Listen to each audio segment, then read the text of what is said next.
The CEO of MyPillow, Mike Lindell, has announced that his bank accounts are being shut down. This is crazy. Debanking, banning someone from a financial institution. It's not the first time it's happened. But boy, I would say that's an escalation in our cultural crisis, because if you're not secure in your finances, well, it's one of the things that precipitates societal breakdown. People feeling like there's no path forward, there's no safety and security. And what's next? People are going to just take all their cash out, put under their mattress or something?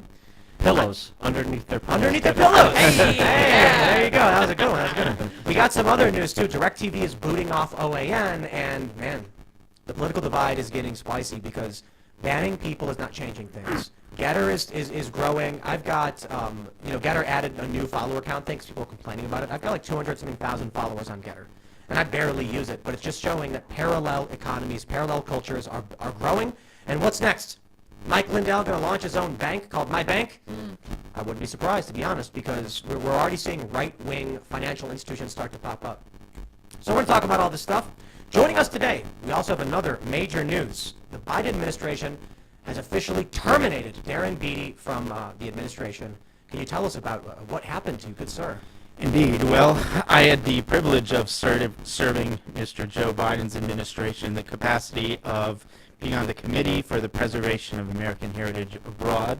It's a nonpartisan committee, one of the least partisan committees there could be. And I managed to survive for almost a year, and then just coincidentally, right after my reporting at Revolver.news got tremendous amount of attention from Trump and from others, I get a letter from the Biden White House saying, send us your letter of resignation or get fired by the close of business. So silliness aside, it naturally is true. You had this job. Yes. You reported. You had a major story on Ray Epps and what's going on with that. We'll definitely get into. Yes. And then all of a sudden they pop up and say, you know what, you're out. Right. So the timing is suspicious. I say, this is better than a Pulitzer. It's a sign that we're pissing them off, and if I don't blame them for being pissed off. So, I'll take it. Do you want to just briefly introduce yourself? Yeah, my name is Darren J. Beattie. I'm currently a founder and editor of Revolver.news, which is a news site people should check out. And in the past, I was a speechwriter and policy aide for Donald Trump in the White House. And before that, I was a professor of political science at Duke University. Wow. Well, thanks for coming, man. It's the second time we've had you. No, it's great to be back. It's hard to beat the last one, but we'll give it a try. Yeah, for those that don't know, that was the biggest show we've done.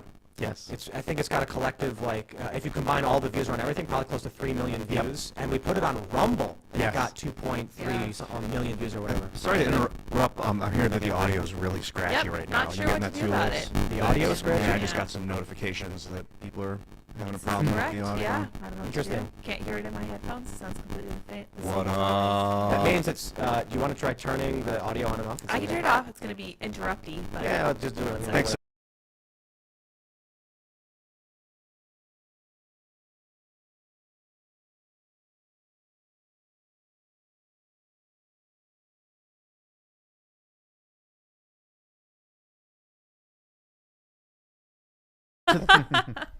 That may sound better. Let's see what happens. How's that, everybody? Give us a 1 in chat if it sounds good, a 2 in chat if you're still having problems. I'll bring Andy in. Let's see. It's Friday. I'm not complaining. These things happen. Oh, here comes the CTO to fix things for us. What do you think? Oh, it's fixed. Looks good. Good. Hey, your mere presence fixed it. Look at that. Nice. Oh, that's weird. How about we just we do a very brief and quick restart. So welcome to the show, everybody. Big news on Mike Lindell getting his bank accounts shut down. Darren Beattie is here. Mm-hmm. You're the founder and editor of Revolver.news. Yes. Do you want to just quickly introduce yourself? Yes, briefly. Founder and editor of Revolver.news. Before that, I was a speechwriter and policy aide for Donald Trump in the White House, and before that, I was a professor of political science at Duke University. Perfect. Right on. Yeah. We got Luke. Hey guys, if you like giving unsolicited history lessons to random people like I do, maybe the shirt I'm wearing would be perfect for you, as of course it says, FYI, the government is way deadlier than any virus. A very true, accurate historical fact, especially if you know what democide means. And if you like to support this historical fact to the wider general public, you can on thebestpoliticalshirts.com, because you do. I'm here. Thanks for having me. This should be a great conversation. I also heard that compound interest is more dangerous than standing armies. I believe that Okay. was Thomas Jefferson pointed that out. So we'll keep that in mind as we talk about banking and Mike Lindell maybe starting his own. Did you introduce yourself? I'm Ian Cross. That's who that is. Yeah. You know me. You love me. What's up, everybody? Hey, check it out at iancrossland.net if you want to see some of my stuff. And we'll talk to you soon. Very cool. Yeah. Thank you guys for setting me straight on the audio. I could not hear the difference, and I was afraid to restart while everybody else was talking. So I'm glad we had a chance to do that. Hopefully we have some good sound. I'm Sarah Petchlitz. I push the buttons in the corner. All right, everybody, before we get started, make sure you check out our awesome sponsor, BioTrust. Go to eatrightandfeelwell.com to get your Keto Elevate C8 MCT oil powder. This stuff gives you energy. It is medium chain triglyceride oils. You mix it into your drink. In fact, Ian mixed them into his coffee And I've right now. sucked down It's really good. 98% of it already. It's so good. It's good stuff. I like to put it in my coffee because it's basically a creamer. And if you're looking to eat healthier, lose weight, or if you're doing the keto diet, you should definitely check this stuff out. Go to eatrightandfeelwell.com. You'll get 51% off today. And I will tell you this from personal experience over the past, I don't know how many months it's been, 5 or 6 months.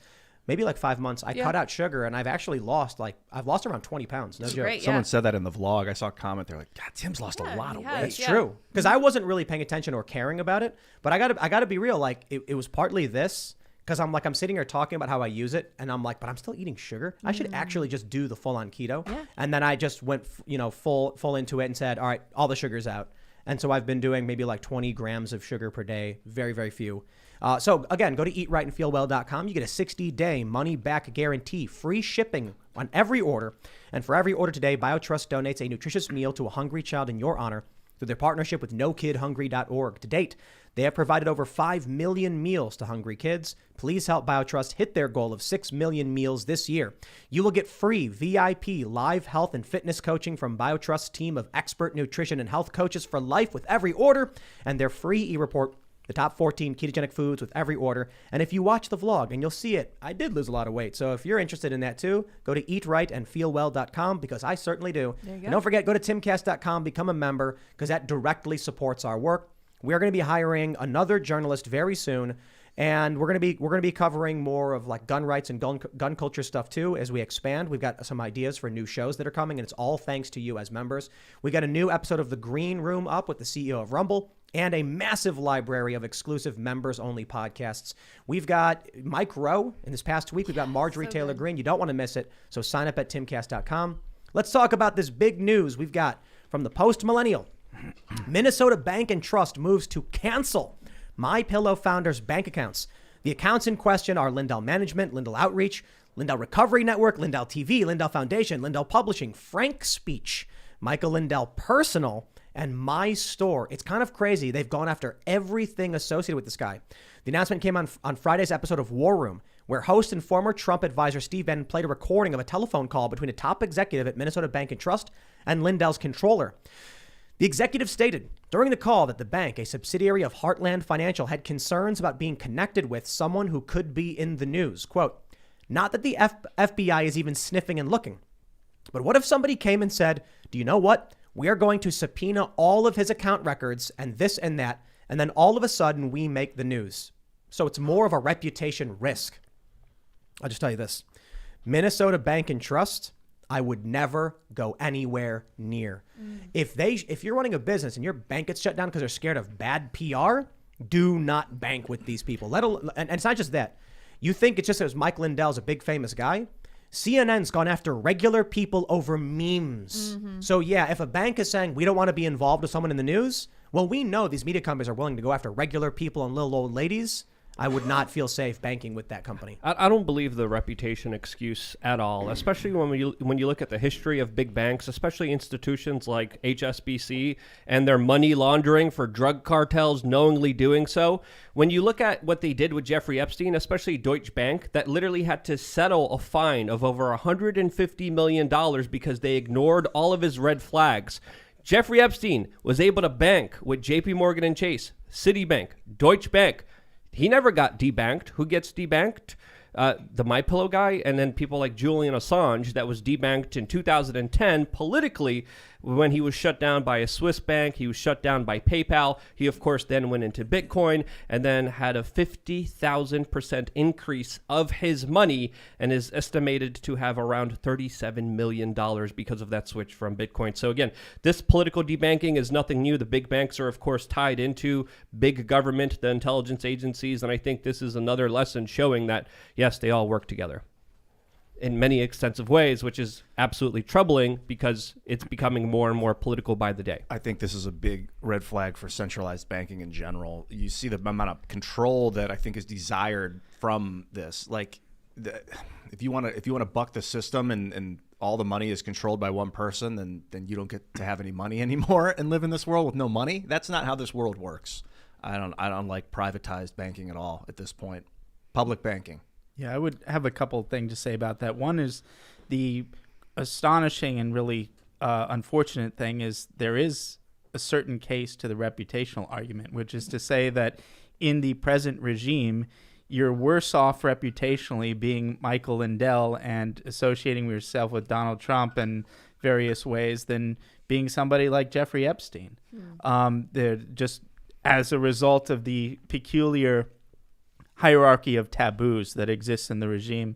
And secondly, I think it really speaks to this point that anyone in Lindell's position who speaks out against the regime in various ways, debanking is what the United States government does to adversary governments. It is the domestic recapitulation of economic sanctions. And so it needs to be understood, I think, broadly in this context of the government and its associated institutions wielding its power domestically against American citizens for political purposes. Do you think that the government told this bank to do this, or was this just a private bank making a Well, decision? I mean, I think that this is all part of the same ecology. So the fact that banking institutions, that major platforms of the communication infrastructure aren't technically part of the government, they are part of the regime.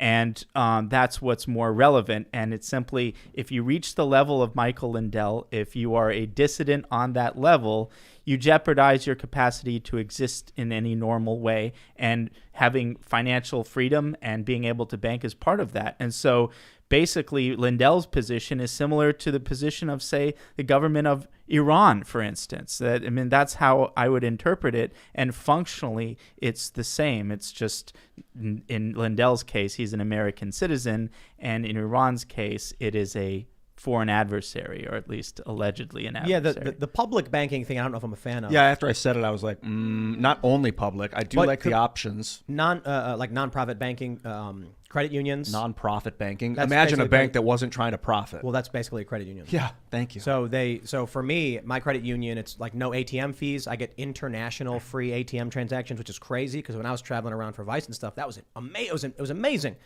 And the credit union industry they're able to absorb a lot of losses because they're not in it for a profit. So during all the Occupy stuff, they gained billions of dollars. People were switching over. I think that's one big move you can make, but there's still the problem of a credit union still being a private institution who can ban you. And so I think what we're seeing from here is the power of cultural enforcement over, say, legal enforcement. You don't need to make something illegal. You don't need to violate someone's rights to still violate their rights. You know what I mean? Like, right. Joe Biden doesn't need to go to this bank and say, get rid of this guy, he's in my way. They need only put enough pressure. They need a reporter will call them up and say, why are you doing this? I broke this story. It was a few years ago. I think it was actually 4 years ago. It was Enrique Tarrio. He got banned from Chase because a quote unquote journalist sent an email basically threatening the bank, saying, why are you providing financial services to white supremacists? And the bank internally just said, terminate. We don't want to have anything to do with this. I understand why the bank freaks out. Journalists do this stuff as an attack, and they know they're doing it. The way they ask the question. Right. For what business, for what public good do we need to understand why a bank provides banking services to a person of a certain political persuasion? We don't. Everybody has a bank because people have banks. So a journalist who contacts a bank and asks those questions knows what they're doing and why they're doing it. That's interesting the way you said everybody has a bank and uses a bank, because that's kind of what we believe, what we're brainwashed to believe growing up. But like you're saying, Darren, the government can just sanction anybody at any time. anything. And that's a common tool that it uses in the war against its adversaries is shut off the bank. It's their favorite tool. If you look at Right. the way that the Americans have been kind of pushing their will on the world, economic sanctions, economic warfare are their main ways of achieving a lot of their objectives. They go to a Absolutely, country yeah. and they say, hey, we're going to take away your ability to even have money in the world if you don't implement this policy. And this is what the United States does. This is nothing even compared to the World Bank and the IMF. And if you look at what, the stories of the economic hitman, if you look at what really happens behind the scenes with a lot of these banks and powerful people all around the world, it is absolutely corrupt and sinister to see the corruption that really is happening that we don't even know about. Right. It's the analog. So what happens to Lindell, and there are various other cases, he's not the first, as you point out. It is the analog to, using the leverage of the SWIFT system to cut out, foreign adversaries, or to use that leverage to pressure them to do something we want. It's an extension of the same basic principle and done for the same reasons. Do you have any information on the SWIFT banking system? Maybe a brief overview. I know a little bit about it. I believe that it kind of oversees Visa and MasterCard. Right. It's just, the United States government essentially controls it. It's essential for any kind of transactions that go through, particularly in dollars. And it's a major part of being able to participate in the global economy. And particularly in the past 5 years or so, the United States has really leaned on economic sanctions because there's no appetite for war since Iraq. There's just no public appetite for war.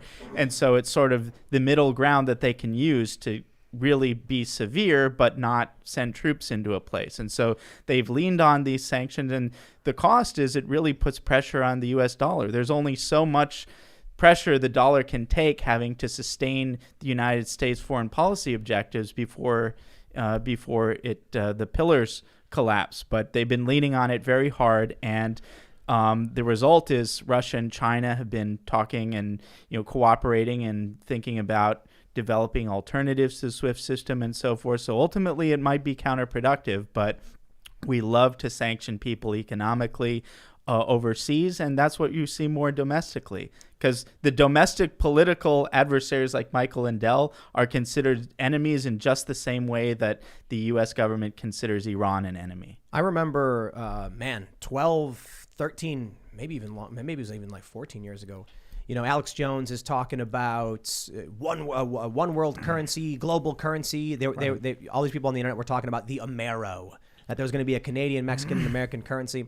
And that always confused me because I was like, can't you just use your credit card any country you go to? And so within only a few years, I'm traveling around the world working for Vice, and I got a Visa card. And I go to all these countries and swipe it with no questions asked. I walk in, I'd say, let me get the schnitzel when I'm in, Israel, whatever, and then swipe, no questions asked, no problem, just right there. And then I started telling my friends when out here, people say like, yeah, one of these days they're going to have a one world currency. And I was like, bro, it's called Visa and MasterCard. No. You can go to any one of these countries, just use it. Right. It's here. It's happened already. Wait till you learn about Bitcoin, Tim. And I've been telling people Bitcoin is the perfect global store of value. Decentralized, instant, trackable. And when they've got AI that is tracking all of the transactions, they know who you are, where you are, what you're doing, and you don't even realize. People are like, I can use Bitcoin to buy things you're not supposed to buy. It's like, dude, they know who you are. That's if you let people know your address. So if no one knows your address, you Not could true. still... Well, there's different ways of finding out. Amazon and Jeff Bezos are working on a lot of different technological advancements that would kind of break Bitcoin and make sure they could track, trace, and database everything. So there are exceptions to the rule. I would say at this point, Bitcoin itself is broken in that capacity. It's not private. A lot of, ANCAP's libertarians thought it really was, but they don't need to know your address to see the transactions made and then have an AI just calculate it was you based on the things you post on social media, based on the phone you use, your MAC address. They can easily track this stuff. They're working on that technology. I haven't heard of them developing it or using it yet, to be honest. Let's be real. Are they going to publicly disclose they can do it already? No, but it's not that hard to calculate. If Facebook is already, so I'll tell you something funny. I ordered these little cards. They're really, really cool. It's a black card. It's got a joint in the middle and on the sides, and you flip it and it forms this like kite shape. And then you can pull the sides up and it's got two little holes where you can put your phone and use it as a tripod. It's so awesome. It like flips around. You can manipulate it, and you can take your phone, set it up so you can, record yourself with your phone or record people with your phone. The funny thing is, I posted a video to my Instagram of me playing my guitar, and I was trying to set my phone up, and I'm like, this is so annoying. Like, how do you get your phone to stand up? And then within an hour, I never said anything to anybody about this. I didn't go, gee, I sure need a tripod or some kind of stand for my phone. I get an advertisement on Instagram being like, buy this to set your phone up. And I was like, that's really weird. It's not because they're reading your mind or listening to you. I never said any words about this. It's because there are algorithms that just know based on your behaviors. There's the famous story of the guy, this father, he gets maternity advertisements in the mail for his daughter. And he's like, why are they sending my daughter maternity stuff? So he complains, and they were like, oh, sir, it's because our computer identified your daughter's pregnant. That's it. And he was like, how? The things she was looking at, and it wasn't, this is the crazy thing, she wasn't looking up diapers. She wasn't looking up anything. She didn't know she was pregnant. The algorithm knew that when women start looking up certain items, certain foods, before they even realize it, the computers know they're pregnant and sent the information to her dad because she still lived with them.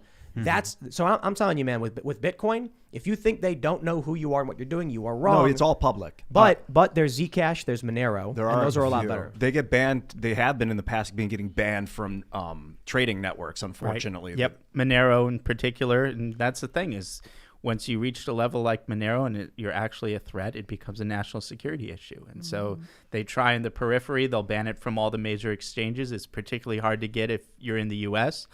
And then if it persists, then it becomes, a mechanism for terrorism financing, and they'll go after it more aggressively. Or they'll just say it's a mechanism. So that's the ultimate bottleneck is once something becomes a national security threat, all bets are off.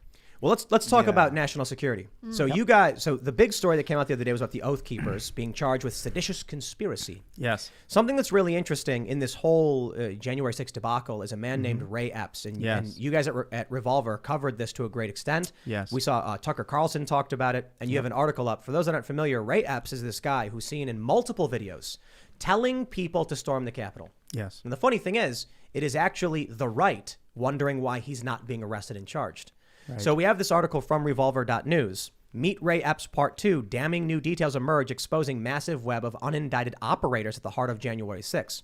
And in this one video, I'm gonna try and lower the volume a little bit. I want to play this just real quick for you guys. We need to go into the Capitol. This is on January 5th, by the way. Let me see. I think the audio. Getting audio, yeah. Yeah, the audio's not coming through Coming properly. through the TV. That's my mistake. It was coming through just very, very poorly. Now it should be better. This is Ray Epps right here. Tomorrow, we need to go into the Capitol. Into the Capitol. What? You hear that person go, what? It's like multiple people. They start yelling Fed at this guy. Right. So there's questions around this guy, notably that he was actually outside the Capitol as well, right? Yes. And he was saying something to somebody. He was seen in videos saying this. And for some reason, it's not just that they haven't indicted him. It's that Adam Kinzinger on the January 6th committee actually publicly defended him. Right. Who is this guy?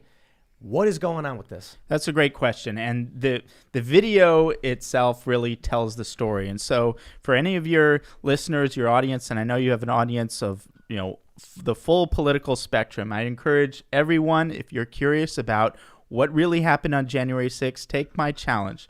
Go to Revolver.news, read this piece in particular, watch the video, and then look at me with a straight face, look at me in the eye, and tell me that there's not something fishy here. I don't think anybody can, in good faith, meet that challenge.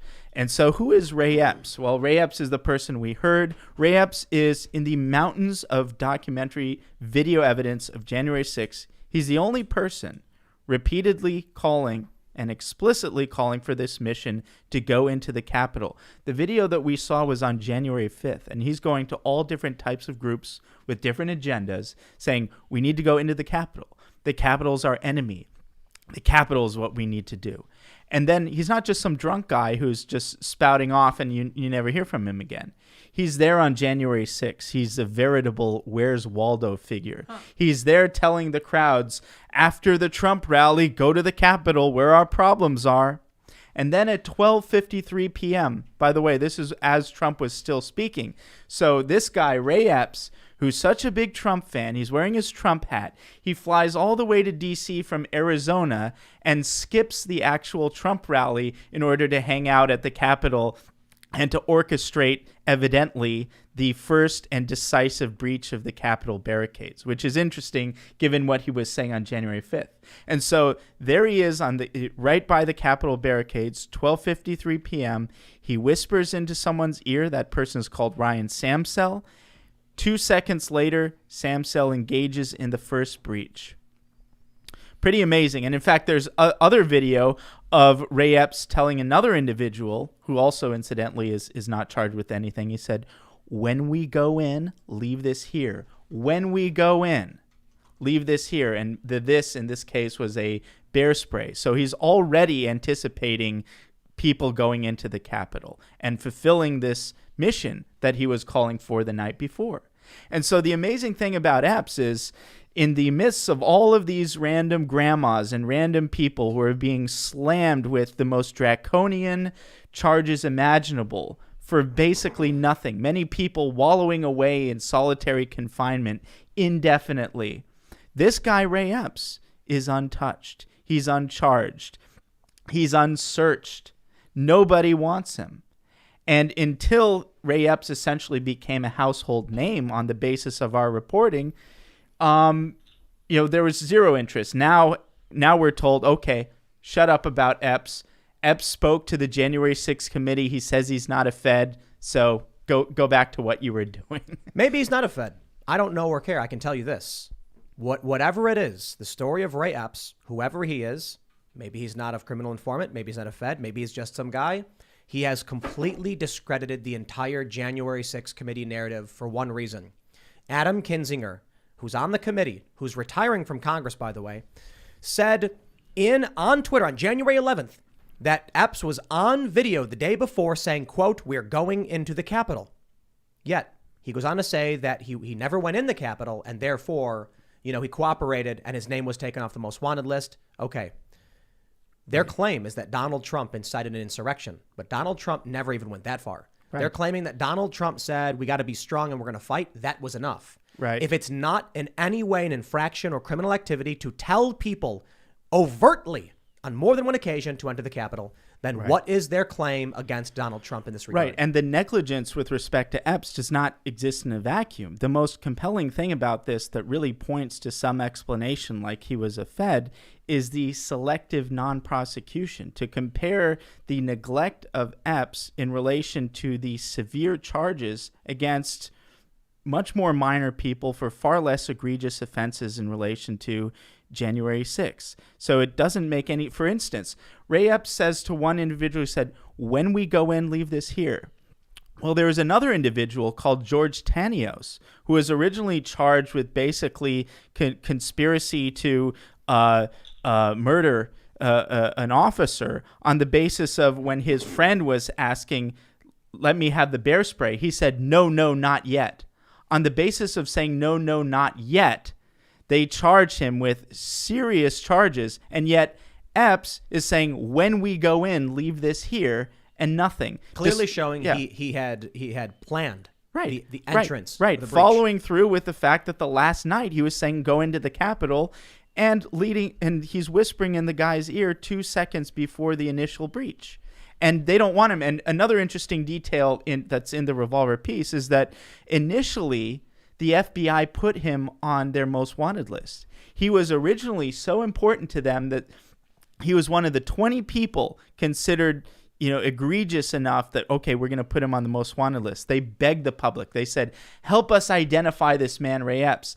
The internet, being the amazing sort of crowdsourced investigative vehicle that it is, identified this guy within days, and the government had no interest. And the only time they took action on Epps was the day after Revolver.news published an extensive report on his fellow Oathkeeper, Steward Rhodes, the day after. And Epps is an Oathkeeper. He was a president. He was a president of the Arizona chapter of the Oath Keepers. And so the day after Revolver... Hold on. Sorry.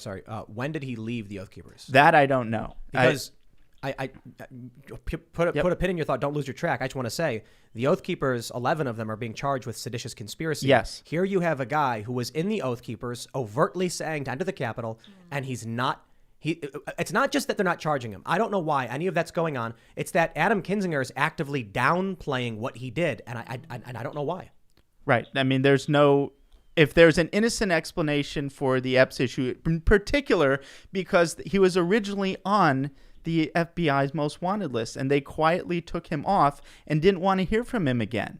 And in fact, the only additional remark they had on him before this blew up on a national scale was Phoenix FBI agents denying knowledge that he even exists, which is remarkable because he's from Arizona. Is it confirmed that his name is Ray Epps? Yes. So maybe another organization hired this guy to go ruffle some feathers. The FBI didn't know, so they put him on the most wanted. When they pulled him in, the other agency came and was like, "Hey, this is our guy." That is a very plausible scenario. It's entirely possible that he's giving them everything they wanted. You know, at first they were like, "Who is this guy? Find him," and then he gave them something substantive, right? I wonder what he would have given them because he was the most egregious player there. So who would he be giving up? That's the question I would have. If he's from the video evidence. Maybe he had Oathkeeper Communications, and they said he can provide encrypted communications and access to their whole network because he was a president, but he wants immunity, and they said deal. The problem is, look, Adam Kinzinger comes out and he's like, this is a conspiracy theory. Not only is he not an agent, he's not even an informant, and he never went in the building. And I say to all that, Adam, you are correct. You are also correct when you say that by yelling at people to go into the building, he did not incite an erection. Whoa. We said erection. It's a family-friendly show. Wait, hold on. Who was the politician who did that? That was Schumer, I think. Was it Schumer? I think so, yeah. I pulled a Schumer. Chucky. I pulled incite and insurrection. but when we do it on the show, we laugh and it's funny. Not only so the point is it's not a crime. So now they can drop all the Trump stuff, and they can now Marjorie Taylor Greene, Madison Cawthorn, all of these Republicans who they're accusing of incitement. Nope, sorry, you by Kinzinger's own words, that's all done with. And you make fun of me for messing up words. Anyway, I mean, this is an interesting situation because it does, suggest that there was some kind of federal involvement here. I mean, obviously, we're going to find out through the Oath Keepers court case that's going to be happening very soon. If there was, someone that released information, if someone gave them something. But again, there's also something that's odd about the timing of the U.S. government going after the Oath Keepers all the way up until now, almost a year after this entire incident. It raises a lot of question. It raises a lot of important questions, especially surrounding the pipe bomber that also placed pipe bombs all throughout Washington, D.C. the day before. There's a lot of different theories about this to why this happened, but that story came and went extremely quickly. No one's talking about it. That guy or girl was never found, and they were responsible for setting up bombs all over Washington, D.C. Why isn't this a bigger story, especially in a surveillance state in Washington, D.C. that has security cameras almost everywhere? How does that make sense? And the remarkable thing is that it seems like the FBI does these sort of fake gestures of, calling on the public to help them find person in this sort of full-on surveillance state, as you point out. It's the same thing as like when they initially called on the public to identify Epps. It's clearly disingenuous because the internet identified him and they did nothing with it. And similarly, in this pipe bomb case, which is very interesting for a number of reasons, in the pipe bomb case, they provide to the public just very limited, grainy, ridiculous video.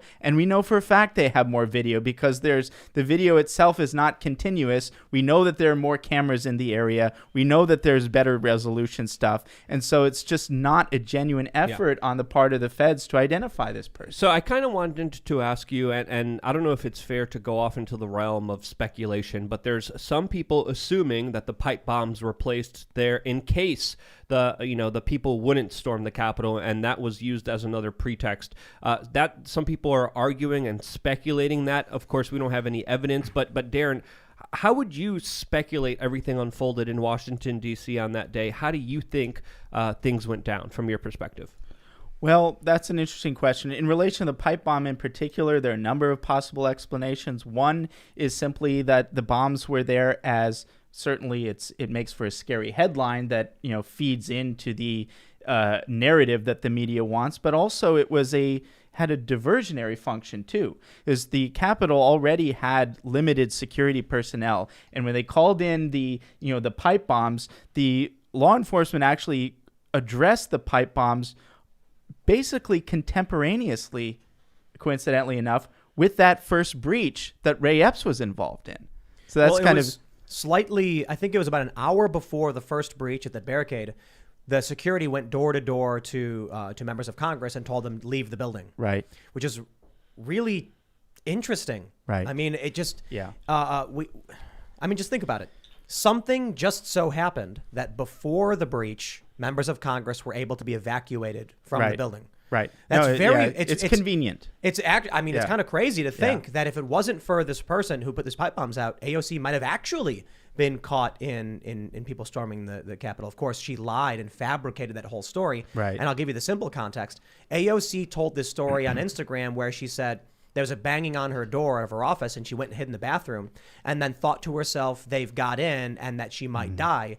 But that story about someone banging on her door was the police sweep for the pipe bomb, which happened an hour before the first breach. Right. So I'm not the first breach. It happened around 10 minutes before they crossed the barricades, but no one had entered any buildings. Right. No one had breached the stairs or anything.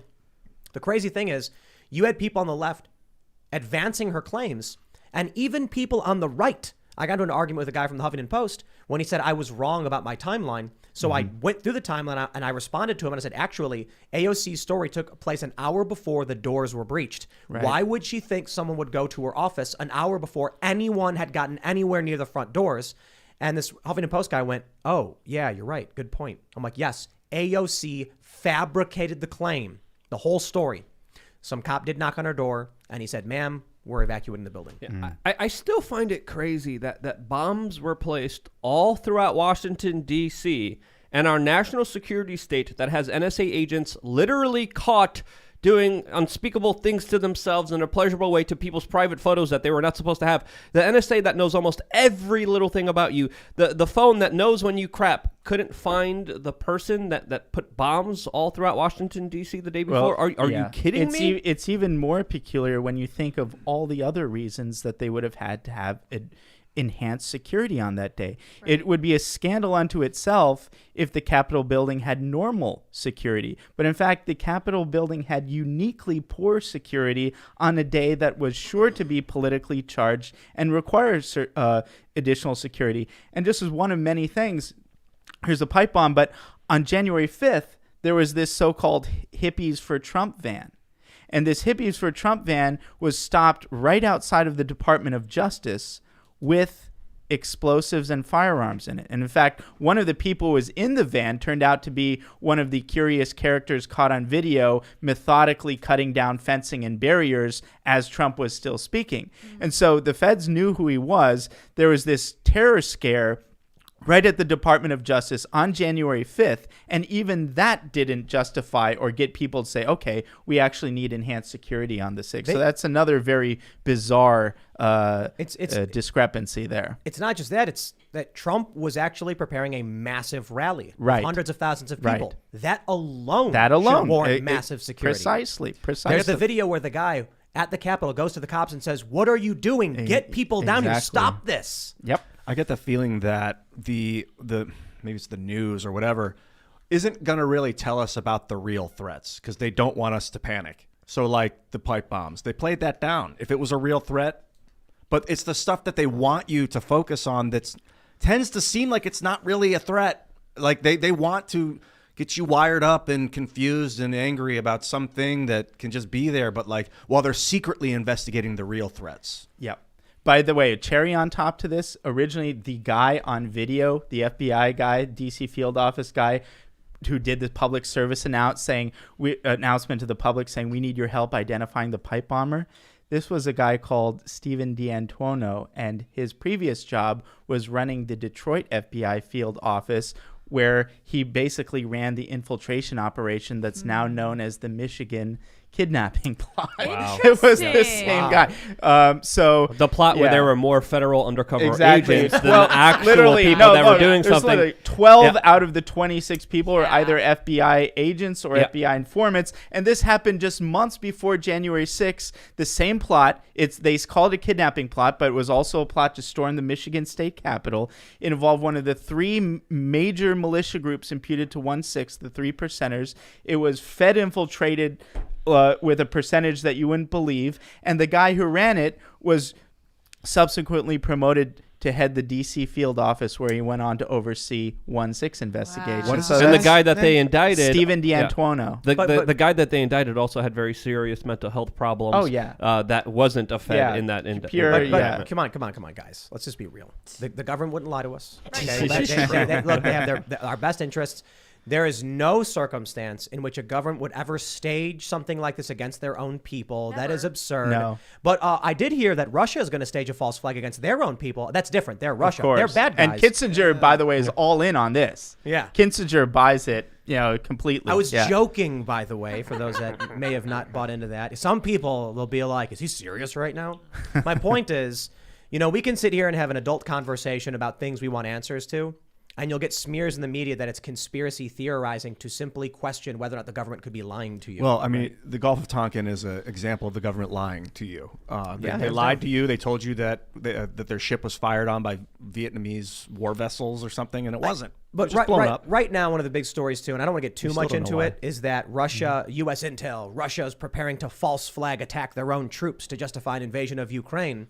And I tweeted this saying, no, false flags are conspiracy theories. No government would attack their own people to justify an invasion of any other country. You can't, because false flags don't exist, so you can't do it. Right, of course. Even though historically most wars are started through false flags. Oh, that's a good point. False flags do exist. But now we're No, they living in a don't. magic fairy tale land where false flags don't No, exist. it's just the U.S. government that doesn't do false flags. course. Well, we're That's the because we're benevolent. The only people who do false flags are Iran, Russia, and China, and maybe This year. Venezuela sometimes. Yeah. It's funny because this conversation is a conversation 10 years ago I'd be having with a bunch of leftist, like anarcho, Antifa types, where Right. they'd be like the American empire and the economic hitman and South America.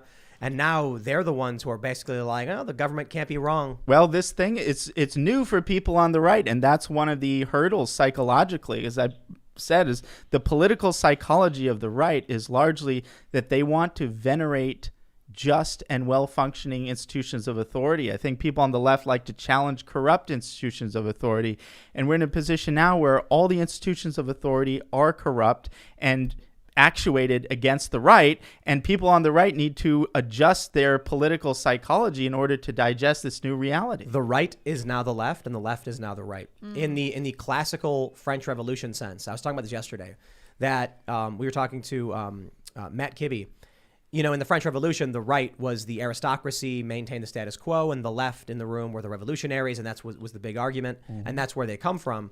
Now, left and right, I don't even know what they mean. It means economics, it means cultural issues. But if we're talking in the classical sense, the right has become the counterculture, which was the left in the classical sense. And now you have the quote-unquote left supporting massive pharmaceuticals, supporting massive multinational corporations and their collusion with big government. And I'm like, wasn't that always the right? Like the big industrialists and the revolving door policies where they went and worked for government. Now, all of a sudden, the right is critical of this and the left supports it. Right. Well, there's a reason that, one of the journalists who've been most supportive of our work at Revolver.news is Glenn Greenwald. Yeah. Another one is Aaron Mate. Yeah, he's great. So, it's because they've been covering this for years and years, and this is nothing new. Like Merrick Garland, the current attorney general, this isn't his first rodeo. He cut his teeth decades ago under Bill Clinton, where he was at the DOJ under the domestic extremism portfolio, right at that period in the 90s when the U.S. government was kicking up its infiltration operation into various militia groups. And Merrick Garland played a big role, I think, in massaging the public's knowledge about what happened in Oklahoma City. So, this is nothing new. A lot of the same people. They're getting the band back together. And And, some things just never change, I suppose, except in this case, the target has changed to some degree. But if your listeners would be interested, I would like to address the seditious conspiracy charges. I think a lot of people might want to know about that. But no, definitely. Yeah. We'll get into that in a second. I'm curious if you guys have a way for people to contact you if they have tips or information or anything they wanted to share. Yes. Just email editor@revolver.news or tips@revolver.news. We get a lot, so it's hard to look at everything, but I really try to look at everything because every now and then you get a really good tip. 90% of it is weird stuff. Like I got one that the scaffold commander, who is one of the people featured in our story of guys saying, fill up the Capitol.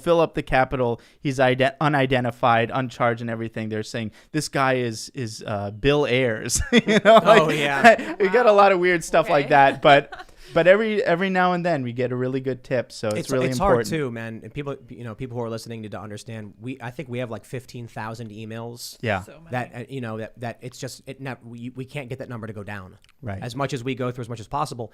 These aren't like we have emails for support on the website, which we get to every single one of them. Right. And sometimes look for those that are listening, Gmail or your email service might get booted into spam or something that we try to go through as well. But we get through all those. But then we go to like tips and information and stuff. Right.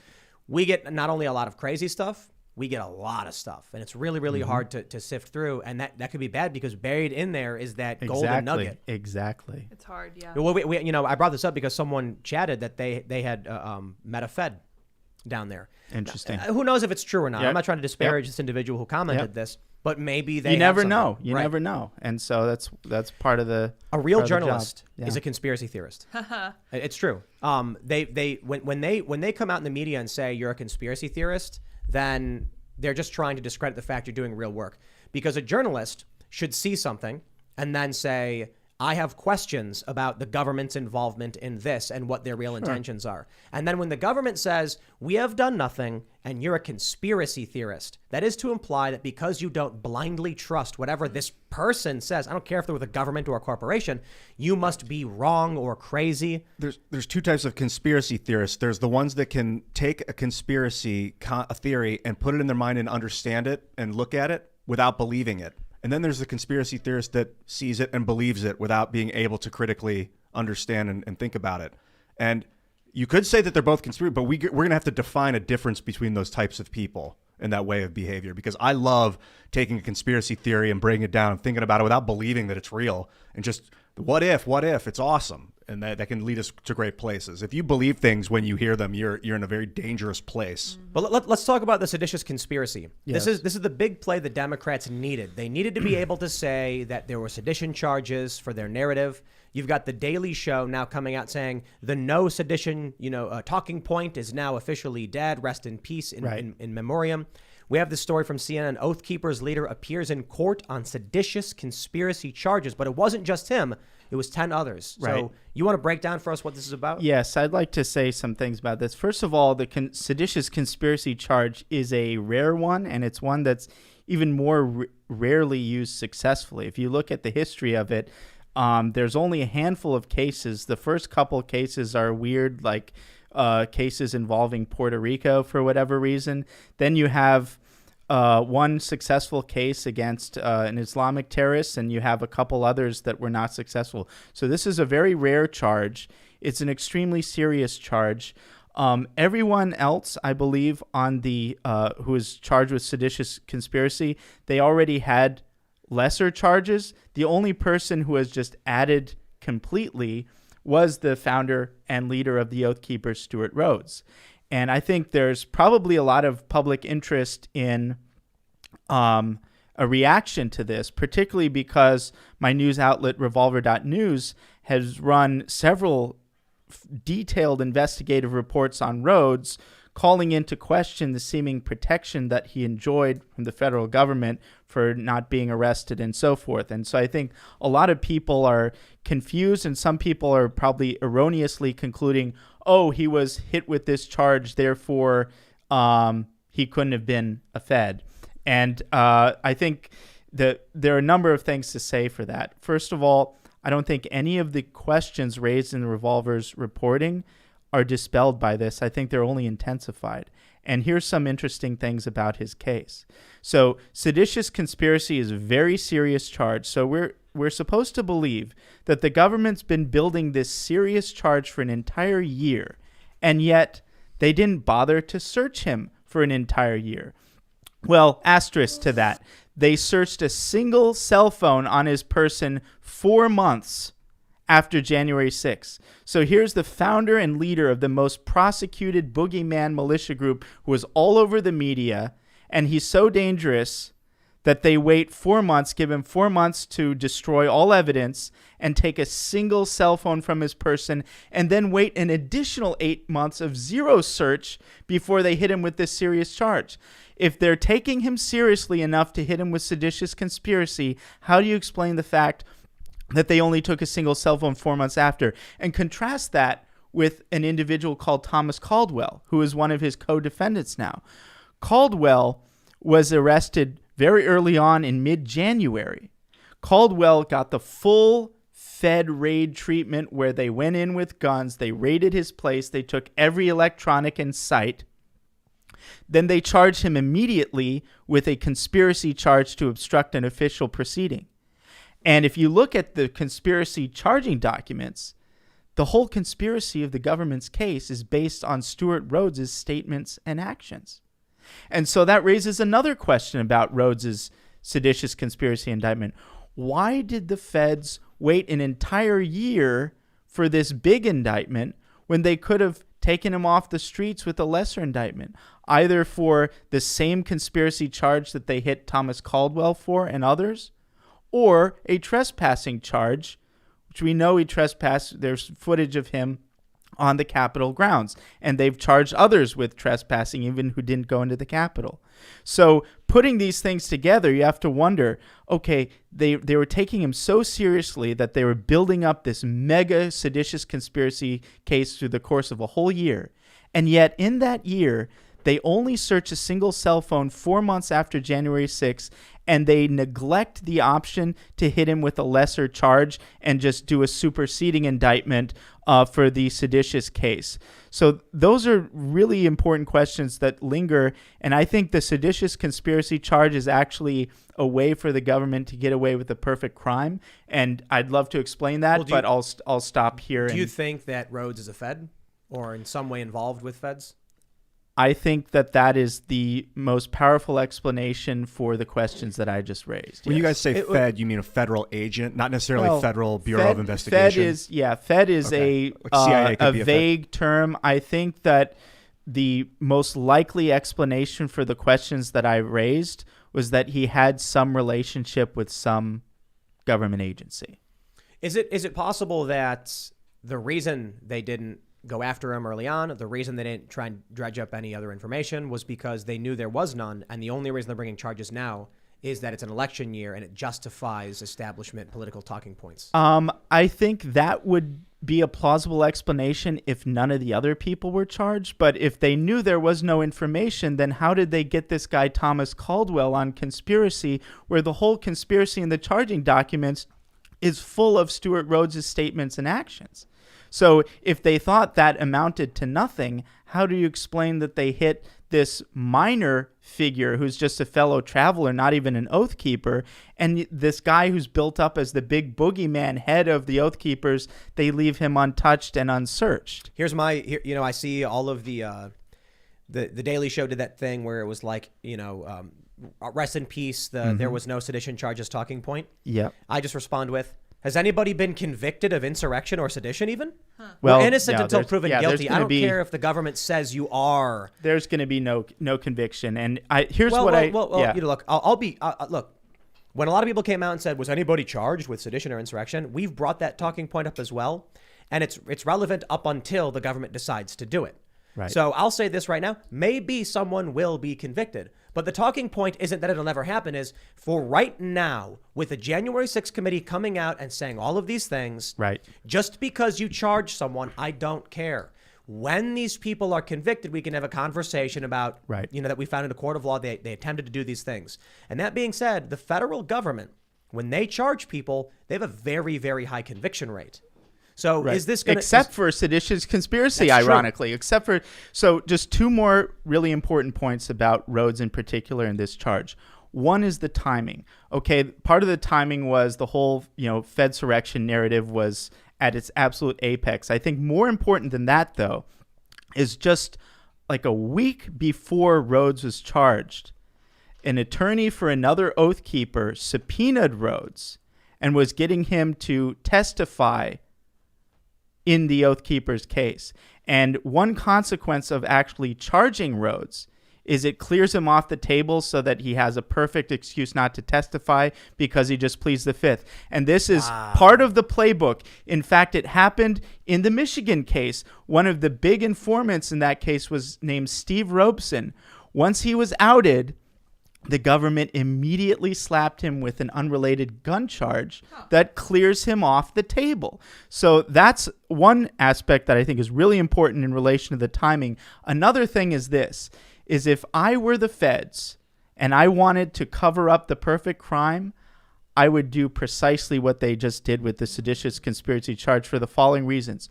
Think of what the charge achieves. One, it gives a big headline that for lower information people or people who don't really understand the argument, they say, oh, he's hit with this charge. He must not be a Fed. So it, quote unquote, debunks the right-wing people who say, oh, Fedsurrection. On the other hand, it assuages and satisfies all of these left-wing people who have been furious that he hasn't been charged for a year because in their minds, the government is protecting him because the government's a bunch of Trump-loving Nazis. So it assuages them. But thirdly, there's a problem. If they hit Rhodes with a serious charge and Rhodes is a Fed, then Rhodes has leverage over them and can say, I'm going to go rogue if you guys betray me. But I think they have the perfect cover story for that, too, because they could go to Rhodes and say, look, we're going to hit you with a seditious conspiracy charge. It's going to sound serious, but the public story is you are going to cooperate and tell us what you know about Alex Jones. Tell us what you know about Roger Stone. Just smear a bunch of dirt on Trump's inner circle, which is what the media wants more than anything. And so the public story will look like, oh, Rhodes is cooperating because he's giving up Trump's inner circle, and so they won't follow through with the charges. And so they don't force Rhodes to go rogue. They shut up the Fedsurrection, quote-unquote, conspiracy theorists on the right. They shut up the people on the left who are furious he wasn't charged. And they put more dirt on Trump's inner circle all in one move. So I think, I'm not saying that's necessarily what it is, but if I were consulting with the feds and saying what's the most elegant solution to this problem that you're in right now, this looks pretty close It would to also that. shatter the Oath Keepers, I would imagine, by ripping the head off the snake. Well, let me just point out, at least one, temporarily. I need to point out one very obvious and definitive fact. The federal officers here are conspiracy theorists. Oh, They've not proven any conspiracy. Literally. They've actually just theorized a conspiracy took place and have yet to prove it to anybody. So for the time being, a bunch of conspiracy theorists are seeding information to CNN who reports it as fact. Mind you, the reporter, I won't say her name, is one of the lead reporters in Russiagate. I'm sorry, I got that one wrong. That was wrong. Not that reporter. That was the Russia thing. But I'll just leave it at that, and I got that one mixed up. Yes, and it just in light of this conspiracy theory, you're absolutely right, and you're right in the literal sense. Benny Thompson, who is the chair of the January 6th committee, in his personal capacity, sued Trump, Roger Stone, Oath Keepers, and Proud Boys, and laid out his literal conspiracy theory, which was that Trump's inner circle colluded with the Proud Boys and Oath Keepers in order to do January 6th. That's actually the conspiracy theory, which is weird because given the prominent role that Stewart Rhodes played in the January 6th chairman's theory, he waited until November to subpoena Rhodes. I find that also a little bit weird, and he only did that after Revolver.news put on the pressure by saying, what the hell's going on with the committee? They're neglecting Rhodes, and they're going after seemingly anyone who was within a mile radius of the Capitol on January 6th and taking their phones and communications and so forth. So where does it go? Well, They're not going to convict him. I think that's extremely unlikely, but I think a very interesting dynamic is in play. A very interesting dynamic is in play.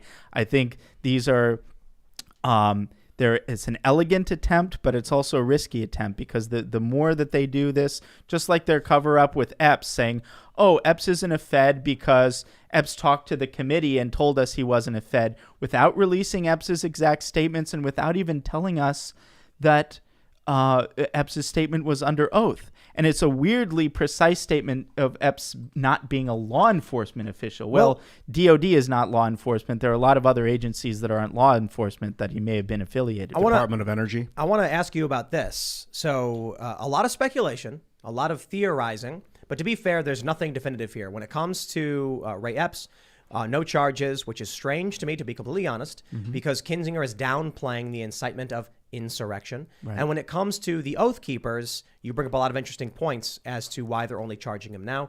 However, when I go to Revolver.news, what's this? Newsguard says you're fake news, good sir. They give you a 0 out of 100 credibility score. Now, why would that be? Are you spinning yarns here? Well, yeah. What'd you do to Bill Gates? Right. So Newsguard is this sort of scam organization that basically their shill is they say, we are going to provide a nutrition label to websites, and the websites that cover stuff about, COVID, that the pharmaceutical industries don't like, the stuff that covers stuff about national security state that the various authorities don't like, those have bad nutrition labels. And so we reported on them pretty strongly and pretty severely, and the organizations that are involved. So just to give you a sense of what this organization is like, one of their strategic advisors is Michael Hayden, who is the former head of the CIA, also former head of the NSA, whose claim to fame was basically lying to Congress about the existence of the NSA's surveillance program, which Edward Snowden went on to reveal. So Michael Hayden's part of their group. Another guy, let me see his funded by Microsoft. Exactly. Funded by another guy is Rick Stengel. He's a real champion. He's also an advisor for them. He identified himself in a panel as Obama's chief propagandist. And he stated he has no problem whatsoever with propaganda, and in fact supports the idea of countries using propaganda domestically against their own citizens. And so this is Rick Stengel, who is advising Newsguard to apply nutrition labels to websites. They have financial ties to pharmaceutical giants like Pfizer and others. Simply put, this is an organization that's so compromised with such conflicts of interest that the idea that not only are they so the arrogance and the chutzpah of them saying we have the authority to judge other sites, but we are going to ask other people to pay us to tell them what sites they should look at and trust. It's really amazing, and I guess it's a good grift if you can get it. Well, I don't think they're as bad as you put them out to be, but I do think they're bad. I've criticized them for being heavily biased. One of the things they do is, these mainstream news organizations are the basis for which they decide things are true.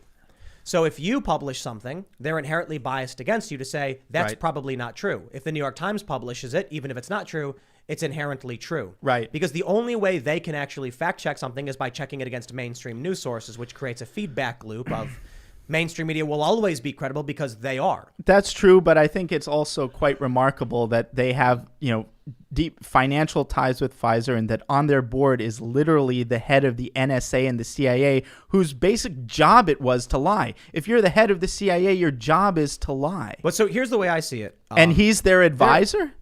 So one of the sources we like to use, Post Millennial, they're certified as very credible. Very much so. There are a lot of websites, Daily Mail. You probably shouldn't have Fox said News. That, because they're going to go to the site tomorrow, and I think millennial is going to have like 1 star. The reason why we use Newsguard is because we know their bias, and it's effectively a shield. So I love it when, early on when I started producing videos, I'd get a lot of these claims that I was pushing conspiracies or fake news. And so I installed Newsguard. And now when we have a segment up and we have the article on the screen and it's got the Newsguard shield, we just say, oh, it's okay. Bill Gates approved us. Bill Gates approved us. Hayden approved us. We only use sources that are certified by Newsguard. So in doing so, first, and I'll say this too, I don't think it's not even that difficult to get certified by Newsguard. It's just you need a corrections policy. You need to put bylines in your articles and, let them know who people The are. Economist doesn't have bylines. Yeah, What's and- Newsguard's rating of The Economist? Actually, let's check the Rothschild connected Economist. Ooh. No, they don't have bylines. It's annoying. Let's see if we can pull it up even. Well, they're good, and yeah, they're they're fine. actually labeled 100%. as there are no bylines on The Economist. Oh, there's Not not. usually. Yeah, I don't think so. Some websites don't. Oh yeah, look at this. Look at that. No byline. And Newsguard says this website adheres to all 9 of their standards, Baby. including the site provides the name of content creators along with either contact or biographical information. Well, the first article I pulled up doesn't have one. Huh. Let's pull up another article and see if we got it. Australia cancels visa. No byline. Yeah. Is it No down- bylines. None whatsoever. No byline. So this is what I've been saying about their bias. Is it right? at the bottom of the story by any chance? Is that possible? Typically the byline is it needs to be at the top. So when it says international, there's nothing there, and you scroll down and there's no bylines, then suffice it to Pay say, for it. there are no bylines on The Economist. Good call out, by the way. Yep. Yeah. This is the issue I say with their bias, and it's obvious. But there are many outlets that they'll get a few strikes, but it allows us to break through and effectively provides us a shield, and that it can be like, hey, look, when this happened and it's reported by this outlet and they say it's true, well, it's certified by Newsguard, so good luck. The elite And- level is 0 stars plus being fired by Biden. That's how you know You're on the you're right doing track. something right. Have you guys heard this IPG Media Brands strikes exclusive deal with Newsguard to go beyond website ratings to rate individual cable and broadcast TV news shows? Well, there This you is go. From this early December 21. They've been trying to create at YouTube and with Newsguard and with these other outlets an acceptable lane of conversation. Within reason, I'm willing to accept. I'm willing to use websites that are Newsguard certified. When it comes to an article you guys publish about like Ray Epps, and it's showing videos and asking questions about it, that's credible. Yeah. You literally published a video that's been published in other places. I have no qualms with that. I can fact check what you put and be like, they're telling the truth. The fact that I don't know who published it, but I know you run it is immaterial to me. When it comes to Project Veritas, they give Veritas a strike, saying they're not credible, which is absurd to me because Veritas does original reporting and publishes all of the video, videos. right. So how could you argue that's not correct? Well, you're absolutely right that I think largely it is a kind of grift. It's basically the Theranos of content moderation. But it's got all these national security crooks, advising. But I think it's very instructive. So Rick Stengel, the guy that I mentioned who described himself as Obama's chief propagandist, Revolver ran a piece exposing Newsguard, which may play into their less than charitable rating of us. But in our piece on Newsguard, Rick Stengel goes on to say, you know what? It was a Q&A period, and someone asked, so why aren't you going after Fox News? What's the matter? And he basically said, I'm paraphrasing, but people are free to go to the article. He basically says, I understand why you would want to go after Fox News, but we have to basically have this semblance of some kind of neutrality. And if we go after Fox News, it's just not going to work because Fox News is so mainstream. Plus, there are some good reporters at Fox like Shepard Smith and Chris Wallace. So those are the two examples. And Shepard Smith, of course, is not there anymore, and Chris Wallace is Not there anymore. Right. So What is it? CNN and MSNBC, or where did something? Shep go? Yeah. I think he went to NBC, but Yeah. I'm not sure. But that's the attitude they have, and so it's like, well, we kind of we can't ding Fox News completely, otherwise we have no pretense to credibility. And plus, Fox has some good people like Shepard Smith. That's the attitude that they bring to this content moderation, assigning nutrition labels, which in itself is a bizarre and somewhat creepy analogy to apply to information. You know who's got balls? Tucker Carlson.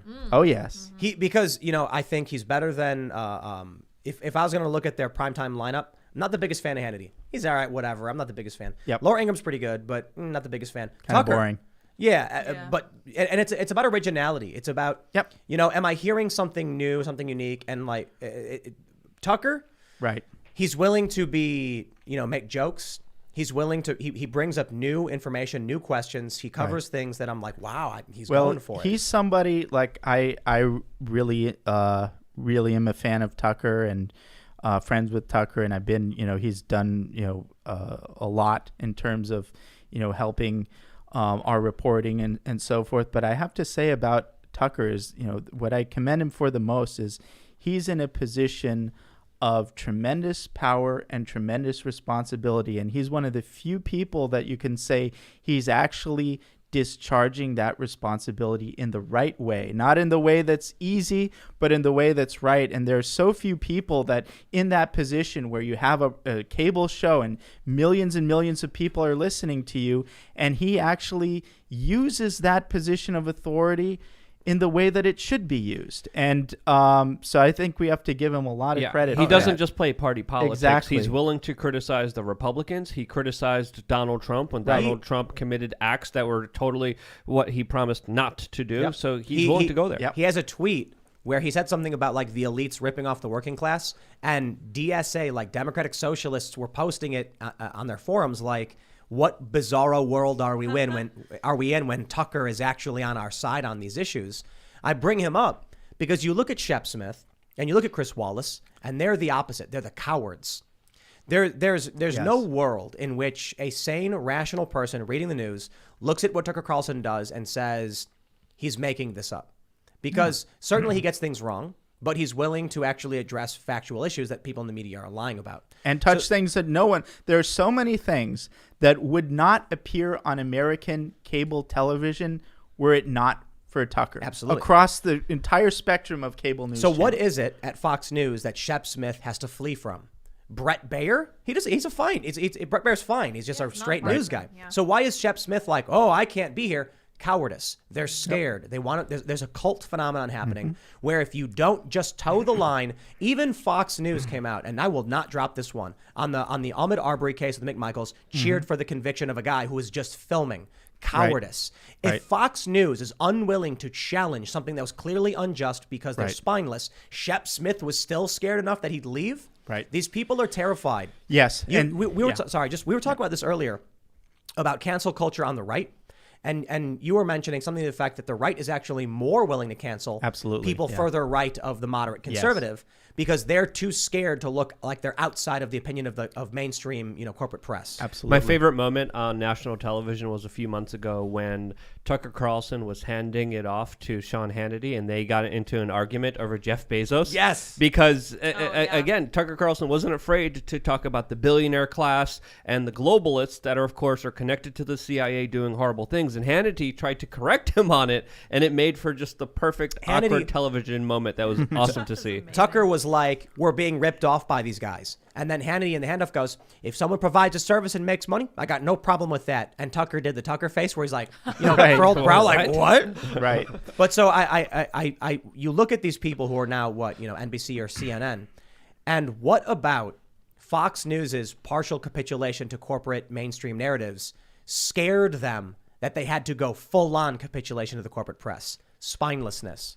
I've been in the Fox building. I've been on a bunch of these shows. I've been on Tucker, I think maybe once or twice. I've been on the primetime show very often. I went on Jesse Waters' show several times. And I'm in the building. I'm in the makeup room. I'm hearing what these people are talking about. These people are questioning a lot of these narratives. They're in the Fox building, for heaven's sake. So how is it that Shep Smith could be surrounded by questions, nuance, and factual information and go, I got to get out of here? One reason. He knows it's right, but he's a spineless coward who's scared of being ostracized, so he jumps ship. Right, and he was tremendously unpopular with the Fox audience and probably got a better contract at NBC. And Wallace... But I think there's a really important point to be made about the economy of media, and the typical kind of metaphor used, this sort of marketplace of ideas, simply doesn't apply to the media, because if it were the case, Tucker is the most popular cable news channel in the country, and so you would think just out of self-interest, if it were all just a business, people would copy him just to get his ratings and get the money that comes with it. But that's just simply not how things operate. The profit motive is not the core of what a major media institution is about. Influence always supersedes profit. And that's why you don't see everyone lining up to just copy the Tucker model, even on Fox News, because it's about influence. And it's also why you see, Tucker having, advertisers cancel. Yeah. It's why, in my situation, what would seemingly be a really great moment in my career with Revolver.news, where I'm on Tucker, and Tucker said, wow, you guys did a great job here. And the next day, we're canceled from Google Ads. And what other kind of business is it where you maximize your influence and that commensurately diminishes your earning capacity? It's so the business of information is just too important to the system to be left to the profit motive, because it's the business of creating people's reality. It's a propaganda industry. It's That's exactly. why Jeff Bezos bought the Washington Post, even though the Precisely. Washington Post doesn't make enough money. Exactly. He doesn't care about that because he's buying the redounds to- influence. Exactly. Did you see the meme where it's like the Washington Post writes an article saying, the problem of the billionaires and elites? Then the next one is Jeff Bezos purchases the Washington Post. And the next article is we should cut some slack to the billionaires and the elites. Right. Yep. Something like that. Let's talk about this story we got from The Hill. YouTube temporarily suspends and demonetizes Dan Bongino's channel. This is huge, notably because Dan Bongino plays a huge role in Rumble. I believe he's one of their principal investors, and he's been moving off the platform. Anyway, not to mention his podcast, the audio version, is one of the biggest in the world. The Hill says, YouTube took action against conservative commentator Dan Bongino's channel Friday, suspending it for violating the platform's COVID-19 misinformation policy and demonetizing it for at least 30 days. Wow. The week-long posting suspension stems from a video where Bongino said that masks are useless in stopping the spread of the disease. YouTube's COVID-19 policy specifically prohibits content denying the effectiveness of wearing masks, which the vast majority of the scientific community agrees reduces the risk of infection. This is true. Even the frontline doctors have said to wear masks. This is one of the things that really bothers me, but Dan Bongino, in my opinion, is entitled to his opinion. Of course. YouTube doing this is driving a nail into their own platform. And not only that, useless. Is it a fact statement or a hyperbolic statement? Is he saying it's not effective enough and just being hyperbolic? Was his intention to say that they do nothing or that they don't do enough is the issue? There's no room for nuance. When I see things like this, it says to me that YouTube's actual intent is just to get rid of people like Dan Bongino. Yeah, people that are on their way out anyway, and they're like, well, he's obviously sending his energy into Rumble right now. Yep. And he's driving viewers from Right. YouTube to Rumble. Exactly. So they're like, cut him off now. Yeah. But I do want to point this out, too, for a lot of people, because we've had people on the show question the effectiveness of masks. It is true. On the mask box says it doesn't stop, the COVID virus. Right. But it does stop you from spitting on people. And for some reason, there was this flippening where early in the pandemic, conservatives wanted to wear masks and then all of a sudden didn't. And now we're in this era where the right is saying, things like masks are useless. Let me just say this. I've looked at a bunch of studies and a bunch of data. The virus, as my understanding, can be transmitted aerosolized through vapor as well as from spit if you're spitting. If you're wearing a mask, you're blocking that spit. And I think it's fairly obvious that would stop you from spitting on people and help reduce the transmission of COVID. The frontline coalition of doctors that they do the mask protocol and talk about alternative treatments actually tell people to wear masks as well. So I don't understand why there's like a tribal thing to say not wear them. That being said, I oppose the suspension. I oppose the censorship, obviously. But you know what? If it builds up Rumble, I'm not even necessarily even the biggest fan of Rumble, mind you, but if it breaks the YouTube monopoly, then so be it. Let them be their own demise. I think YouTube is also dealing with a very tough situation. Rogan getting 40 million to 50 million views, according to some estimates, with his latest interviews with Dr. Malone, Dr. McCullough. And I think those big, huge instances that everyone's talking about is something that, of course, YouTube is missing out on. And that's why we even talked about a few days ago why Joe Rogan's move to Spotify was a kind of genius move, a smarter move, because YouTube could deal without having Rogan on their platform, but Spotify can't. YouTube's already censoring, the videos that were on there, but there comes a certain point where people start seeing YouTube for what it is, and I think YouTube is reaching this kind of pivotal point where they're like, holy crap, everyone's kind of jumping ship here. What do we do? I think this is a kind of very important turning stone moment where a lot of people are asking the questions, where do we go next? turning stone moment. Yes. We didn't- Another Lukeism. Yeah, That's a good one. Yes. Good, yeah. I don't know what a turning stone is, but I do like the sound of love it. it. We should make like a stone with like, ancient carvings on it, changing the narrative. The turning stone. No, I think, what we're seeing right now, the fear and panic over Joe Rogan. And I believe what we're seeing here from YouTube is fear and panic over Dan Bongino. So there have been a bunch of people. We were talking to the CEO of Rumble who was saying that people do live streams on YouTube and then tell everybody, okay, the rest of the show will only be on Rumble. So they simulcast at the same time on both platforms, and then halfway through the show say, bye-bye YouTube, and turn it off to drive everyone to the other platform. That's massive. Yes. That's very damaging. Dan Bongino puts his show on Rumble. Suspending him will do nothing. In fact, it will just hurt YouTube. Now, my ultimate fear is YouTube plays a dirty game. Google, Alphabet, they subsidize YouTube. So it's very difficult for the likes of, say, Rumble to compete with a partner program like YouTube, where Google gets all this money from external sources and then pays people. But as super chats are becoming the principal driver of revenue, you look at Salty Cracker, who's on Rumble, and we were talking to the CEO of Rumble, and he's like, this guy is getting insane amounts of super chats. He's doing better than he would be on YouTube, because people support him and they're involved, and you'll get a better community on these other platforms. I don't know if Rumble is the answer, but you know what? The more I see the censorship, let these big tech companies be their own demise. It's not. Yeah, I wouldn't say that Rumble is the answer, but it's definitely a soothing mechanism for the pain, for the moment. It's not solving the problem of tech censorship, because it's still a proprietary censorable network that is censoring actively. It's just maybe more judicious in its censorship currently. I'm all for it, but we got to free the software code. The absurdity of the YouTube position on this, as it pertains to COVID misinformation, is that so much changes every single day, from even Dr. Fauci himself. How are we supposed to know what the rules are or abide by rules when the science keeps changing? There's a meme of Fauci as Vader where he's like, the science has changed, pray I don't change it further. The line, he's like, the deal has changed, or whatever the arrangement. So when we're looking at their policy on COVID misinformation, and then you get breaking news where it's like in New York, they have record-breaking cases. What are we supposed to say? How are you even supposed to follow those rules?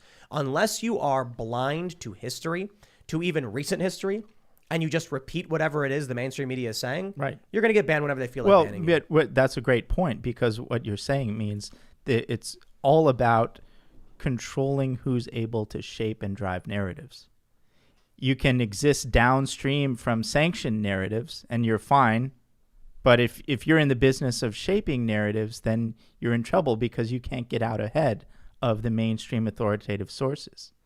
Yeah. It's as simple as that. This is part of what's leading to impact investing. Have you followed this impact investing? Sorry, my headphones just cut out and back in. Have you heard of this at all? Impact investments? This is like 21st century people with big money are coming to basically buy off influence. It's all about purchasing influence now and getting ahead of it. Well, I mean, influence is incredibly important. Arguably more important than money itself. I think so. And that's how it's treated. Influence is, the media really is in the business of creating people's reality, and that the system needs that to sustain itself. The entire ecology of how the ruling class exists, the regime exists, it all rests on shaping narratives for people. And that's why it's more important than any profit, and why profit motive is never going to be the ultimate factor in any major media organization. Controlling the myth. Do you remember when Micah Brzezinski said that? I don't remember. She that. said Mika Brzezinski said it's our job to control what people think, or something like that. Yep. I understand there's this shared myth. That's Zbigniew Brzezinski's daughter, by the way, who's also a very interconnected globalist. But the big aspect here is that this was a temporary suspension. This is why I think this is an important moment with YouTube at first cutting Don Bongino off and then coming back and saying, okay, we'll give you your money back. I think they're in a desperate situation. I think they're losing a lot of key critical viewers. I think overall people are realizing, hey, I don't want to be dictated to. I don't want an algorithm curating what I should see. I don't want my perspective limited to a few tech oligarchs and their flip-flop wearing, latte drinking, limousine liberal viewpoints. I don't want that. I want the internet that was first given to us, that was free, that was open, that was weird, that was wild. I loved when I was able to go on there and see raw humanity in front of us, and not a corporate Disney World viewpoint that is watered down to save slogans and talking points. And I think YouTube is realizing that. And I think, they're making a big change here, and that's why I think they brought back monetization for Bongino. Brought back? What do you mean they suspended him for a month? Temporarily. 30 No. days. He's kicked out of the partner program. He has to reapply in 1 month. He's done. He's out. But let's play a fun game. This is called Mika Brzezinski, whatever. Our job to control what people think, followed by her public statement after the fact. Let me play the audio for you. Exactly. That's exactly what I hear. What Yamiche just said is what I hear from all the Trump supporters that I talk to who were Trump voters and are still Trump supporters. They go, yeah, you guys are going crazy. He's doing, what are you so surprised about? He's doing exactly what he said he's going to do. Well, and I think that the dangerous, edges here are that he's trying to undermine the media, trying to make up his own facts. And it could be that while unemployment and the economy worsens, he could have undermined the messaging so much that he can actually control exactly what people think. And that is our job. Yeah, if you look at the issue. And that is our job, she said. And then she tweets, today I said it's the media job to keep President Trump from making up his own facts, not that it's our job to control what people think. She said Trump could make up, he could tell people exactly what to think, but that's our job. Yeah. Right. And then she tweets she didn't say it. Right. You got to be a special kind of stupid to fall for the media at this point. I'm sorry, man. I just can't deal with these people. I think that when you talk about a shared mythology, humans need one, otherwise they fight. So we had Christianity for the religions developed basically shared myth, and now like news media is kind of like a shared mythology. Everyone can tune in and organize and believe the same thing. But obviously, when they're lying to you, you don't want that myth. We got to find a more stable, real myth. But what do we do in this fractured information economy? What's the real mythology of today? Their ratings are down by 90%. CNN. I'm gonna have some champagne. I'm gonna sit back. We're gonna have a good night. It's Friday night. We got news earlier in the week that that MSNBC and CNN's ratings are down by 90%. Guess what? Our ratings are going up. That's right. Your viewership is going up. So you know what? I don't care about these people. I love exposing them and showing these duplicitous, evil people are lying to you and manipulating. And I long for a world where people, they assume personal responsibility, they work hard, they strive to be the best person they can be, and that only will be possible when they're getting correct information for which to build their lives off of. Yep. And there's even poll numbers showing that Americans trust the media on COVID for an estimated 10% of Americans. 10% of Americans trust the media when it comes to COVID. Just that little. Yep. Amazing. You got to be careful. And Fauci's at 31%, I think. Even if the media is being honest, like if I draw a 6 on the table and you're like, that's a 9, and I'm like, that's a 6, Darren, and then we get into an argument, we're both right, but we're obviously not saying the same. We're seeing different things, but we're both right. So even if a media is being honest with you, you're still going to have people seeing different things.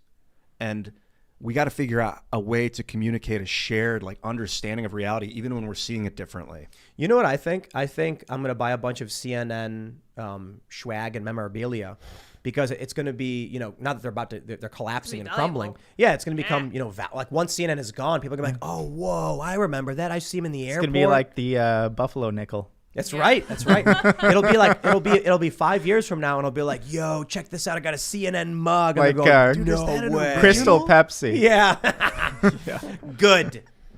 You know what, man? We have a decentralizing media environment. There's good things and there's bad things about it.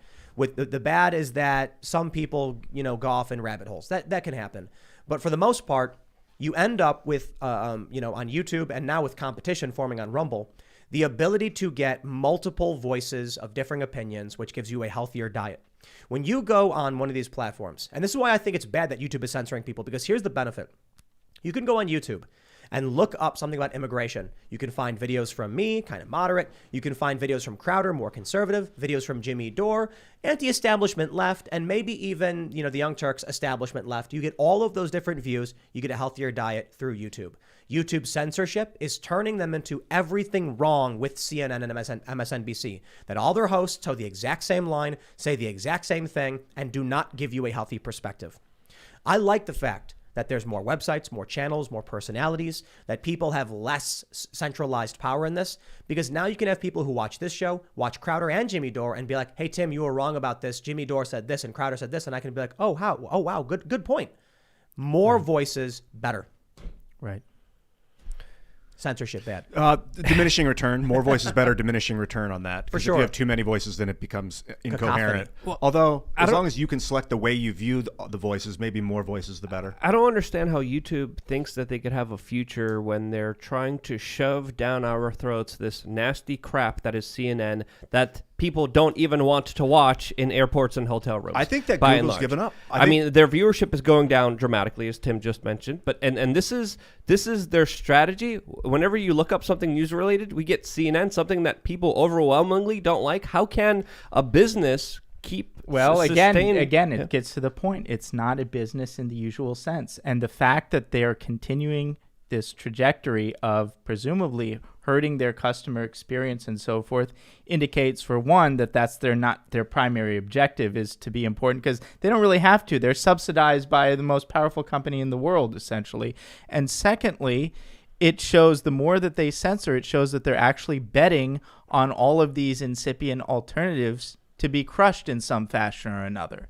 And I think that's another thing that we should really think about is that, yes, Rumble's growing and these alternatives are growing, but there might be just an ultimate bottleneck to a genuine alternative to what YouTube was supposed to be. And once something gets to be too influential and too subversive, the regime will find ways to destroy it. That's true, but they're losing, it looks like. And, we had this funny article. I don't think we'll get into it in greater detail, but Joe Rogan mocks Getter, saying, I don't know how to get off. He complained the site artificially bloats follower counts by including a person's Twitter following. And he's right about that. I like Getter. There's a lot of users on it. That's important. But I do think Gab is substantially better in that they run their own infrastructure. And they're actually challenging the establishment and becoming a real thorn in their side. Well, it's just a different enterprise.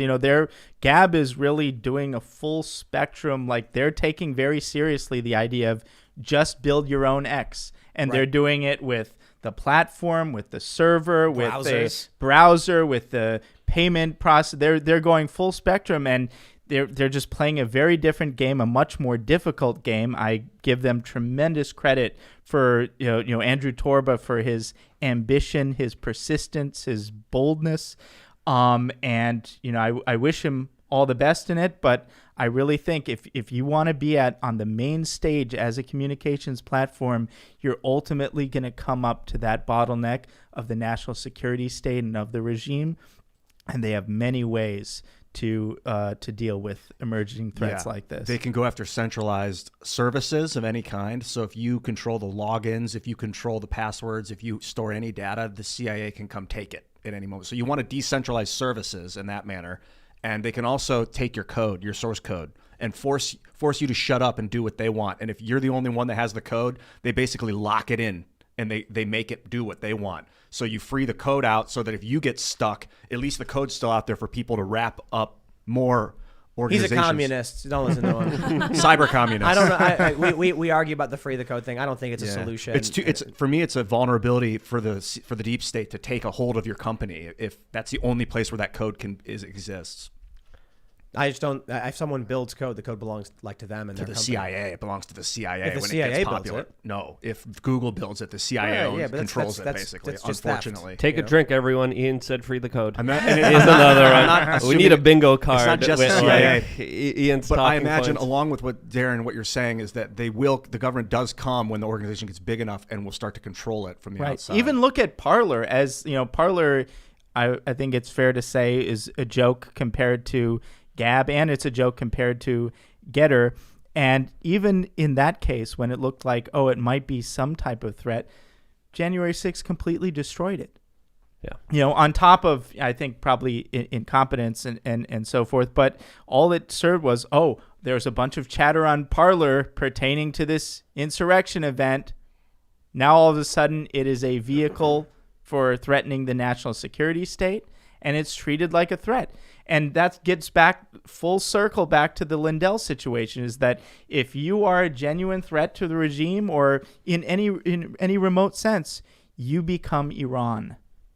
Let's go to Super Chats, my friends. If you haven't already, smash that like button, subscribe to the channel, share the show with your friends. And if you haven't already, get those Super Chats in. We're going to read your comments. All right.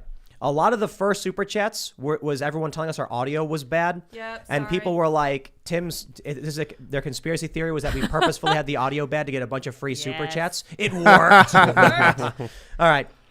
Let's see what we got. Nerd Gamer says, just wanted to say it's been a rough couple months for me from my GF of 5 years cheating and some other family issues. But whenever I watch the podcast, I feel like I finally have friends to talk to, even if I can't respond. Nerd Gamer buddy, thanks for being our friend and hanging out and watching that show. It's because of people like you we're able to do this, and it's possible. And you know what, man? Go for a walk. Go to a bar, pick up a hobby.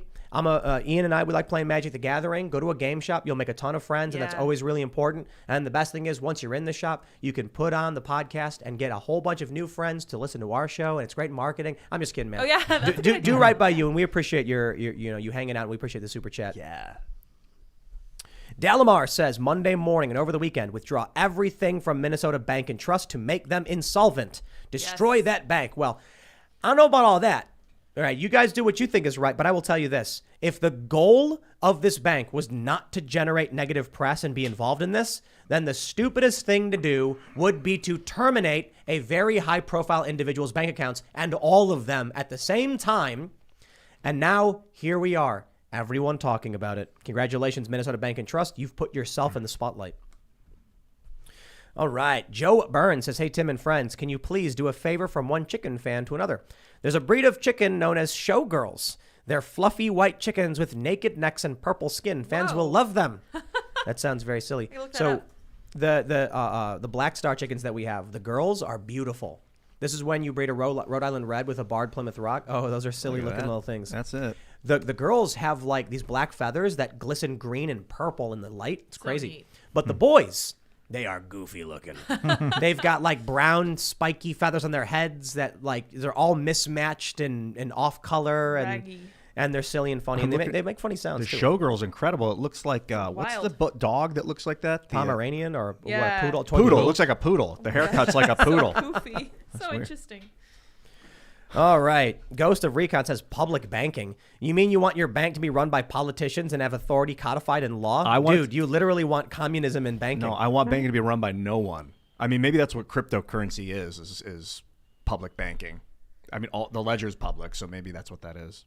Perhaps. Glizzy Water says, trucker from last night. I just had one of those effing stink bugs scare the ish out of me in my truck.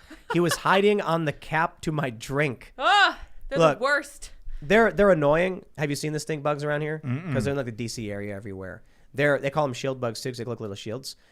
They're doofy and they're kind of funny. They Yeah. just stink if you scare them.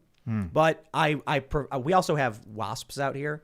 And so in the middle of the workday, you know, when it was hotter out, a wasp would somehow find its way in. Now that's a problem for me. That's And an issue. and then I'm fighting a wasp in my room. Like, you've got to stop that thing. With the stink bugs though, they're just really dumb.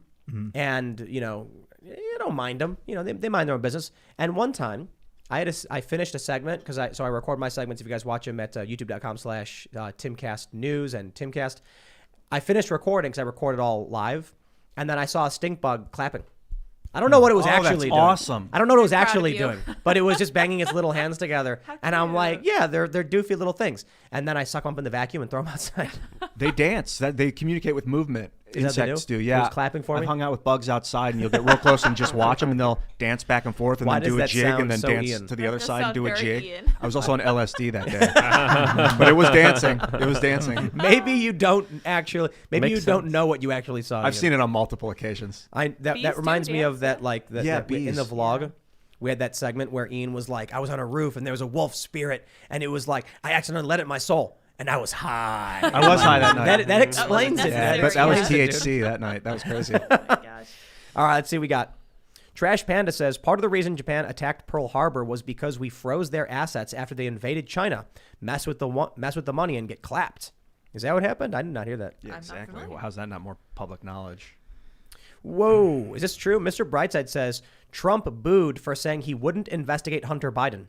I don't want to hurt a family. There's a new variant of TDS causes blindness. Is that true? Did Trump really say that? I looked that up. haven't seen I it don't yet, know. but I wouldn't be I wouldn't be surprised. Right. Yeah. Yep. Samuel Powell says, I live in North Carolina and I saw on the local news the U.S. Army is doing training across 24 counties to prepare to fight guerrilla freedom fighters. The military is not on the people's side. My friend, this is fake news. It's actually true they're doing this, but this is Operation Robin Sage, which has been going on since the 1970s. It is a standard training exercise for special forces. I think they have retired Green Berets do it.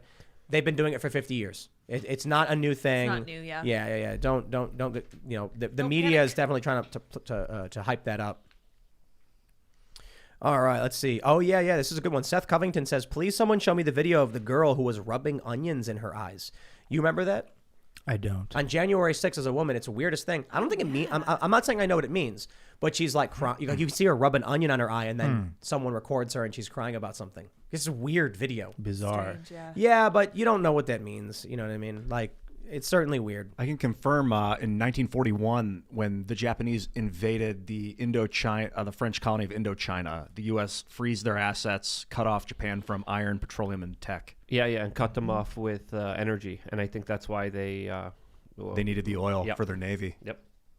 All right. H Music says, in a Senate hearing this week, the FBI and DOJ were asked why Epps was the first person listed as main suspects on the FBI website and then removed, even though he hasn't been charged.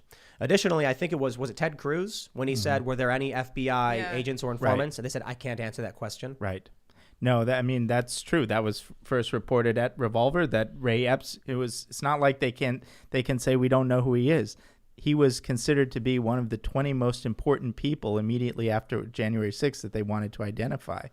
The internet identified him within days, and they did nothing until Revolver ran a report on his fellow Oath Keeper Steward Rhodes, and the next day they scrubbed him off their public database. And since all of this blew up about Epps, the only subsequent official comment from any FBI agent, as I mentioned, was the Phoenix FBI people who said they had no idea who he was. So it's a strange situation for sure.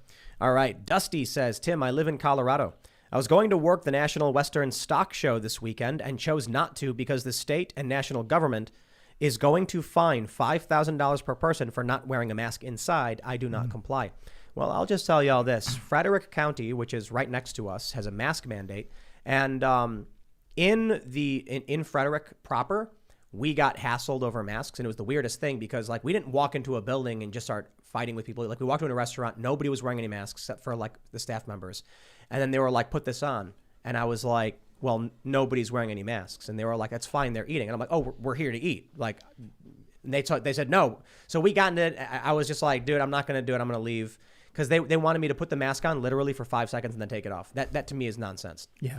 But we went out to outside of Frederick proper, the city and in the county. No issues. None That's whatsoever. what I'm saying. Nobody was wearing masks. Yeah. Nobody cared. The businesses didn't care. And these were big chain businesses. Yeah, Barnes & Noble. Big corporate stores. They're just like, we ain't doing it. And I was like, well, I guess for some reason in the downtown area where there's probably government enforcement, they're terrified. But in the outer, rims of the county, people are like, get out of here, dude.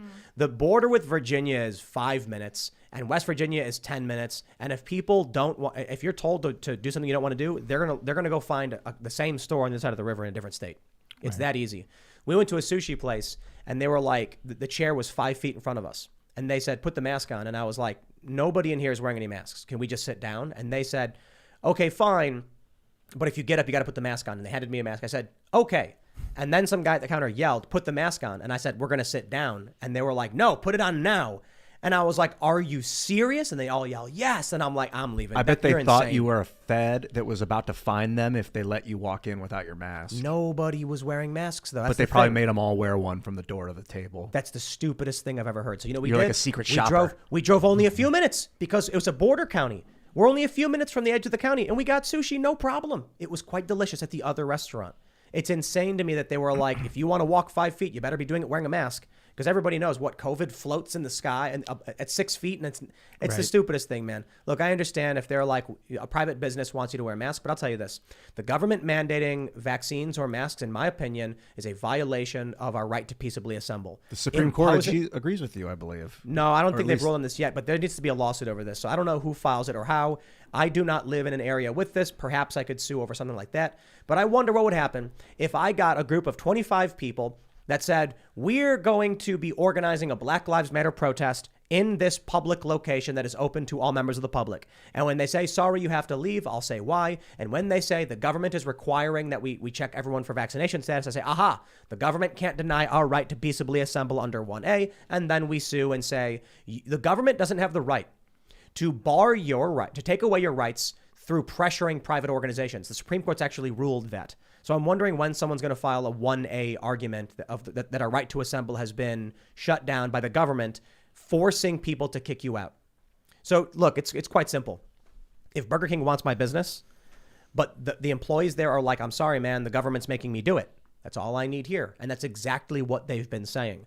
I called 25 or so restaurants, and they also, almost all of them said the same thing. I'm sorry, the government is making us do this. All right, then. That is the government violating our First Amendment rights to peaceably assemble. Somebody should sue them. All right. Dusty says, I plan on going and doing some journalism. Instead, let me know if you want my footage. Are you talking about in D.C. for that protest? I don't know. I think we have to go through it. It's very strict with how we have to run things. This is one thing a lot of people need to understand too. When you're running a business, there's a lot of restrictions. I mean, I'm sure you deal with this stuff too. I've had people, they assume that if you have a company, you can just give someone money. So I was arguing with this leftist who was like, I challenge these leftists when they criticize reporting or they try and act like areas are safe. Like Conan O'Brien went to Haiti and said, it was beautiful and great. So when I see that and I'm tweeting with somebody, I'll be like, I'll tell you what, you go and cover this story for me and I'll pick the location. How does it sound? And they say, yes. So I challenge this guy, say, here's what we're going to do. Legitimately, I will cover your costs, everything, and even pay you to go and cover gang rivalries in Chicago. It would be great to see how COVID has affected these more dangerous areas of Chicago, and we'll have you do it. And it's not even about, look, I think this person won't be able to pull it off, but if they're brave enough, they're confident, they think it's safe, that's exactly the kind of person you want to go do the reporting. Right. They won't do it, though. They always say no. But I had one guy who was like, nope, just give me the money so I can go travel wherever I want. And I tried explaining to him, you can't legally, as a business, just give someone money for no reason. They don't seem to understand this. They think if you own the company, you can just write someone a check and hand it to them. I'm like, you can't. Like, you are opening yourself up for audit because people try and it's crazy to me that it's people on the left doing this. As if they're the ones complaining about loopholes where family members will funnel money to family members. It's exactly why you can't do that. When we're hiring people, we're required to have like a breakdown of like what the person's job is and why we hired them. And we've gone through all of this stuff. Otherwise, you open yourself up to audit. I wonder if many of these young people on the left started a business, it would really change their perspective on, who to vote for, to be honest. All right. Bernie Katzroy says, Tim, what about John Sullivan, who was a BLM agitator and also was there at the Capitol leading those inside? He was put on house arrest and still free. Yeah, what happened to that guy? He was an Antifa guy, right? He's an interesting case. He's also featured in the Revolver article. He was a sensation, part of the narrative early on, and a lot of people on the right like to point to him and say, oh, it was actually Antifa. That was before we basically changed the narrative to look at Fed versus Antifa.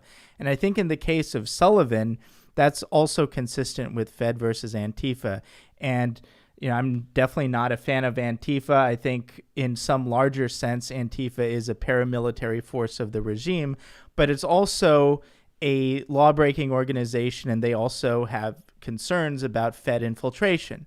And John Sullivan was actually, if you look at various Antifa blogs and so forth, the Antifa people basically banished him because of their concerns that he was actually a Fed. So I think the actual explanation is people are saying, oh, he's Antifa. No, he's not Antifa. He's probably, something else. And Antifa itself had similar concerns. So there you go. Yeah, he was. I guess when it came to Antifa, he would try and incite. Exactly. And they were like, get him out of here. Right. What is he doing? And his brother is like some, right-wing equivalent. It's a very bizarre family that is connected to intelligence and so forth. Just to go completely off the rails insane, I was thinking how funny it was that I saw this image of, what is it, a puffin? There's little birds, and there's a fake bird that in Iceland. Oh, yeah, puffins. Yeah, they put a fake one up, and then the puffins come and land thinking it's a real bird, and so they're not lonely, and they'll hang out with the decoy or whatever. Then there's also decoy ducks, where it attracts the duck. They see this. They don't realize it's not a real duck. I'm like, wouldn't it be funny if aliens put decoy people here to like coax us into doing things, and we can't tell the difference because it's the technology beyond us? And so you end up with these really weird people you can't understand that kind of just appear and do weird things. I'm not saying it's true. I'm saying it's off the rails. But it's fun to think about, huh? Sure. Omega says, Tim, you owe me an apology. You said I was wrong about the left and right, and now you are using the same point I brought up over a week ago. Yes, I owe you an apology. I think I remember your comment, and perhaps you are correct, and I just did not realize. The classical left and right was anti-establishment and, you know, pro-establishment, and the modern left today has been pro-establishment for the entire Trump administration. Trump was the bull in the China shop. And I was like, all right, fine, whatever, I'll take it. I didn't vote for him in 2016.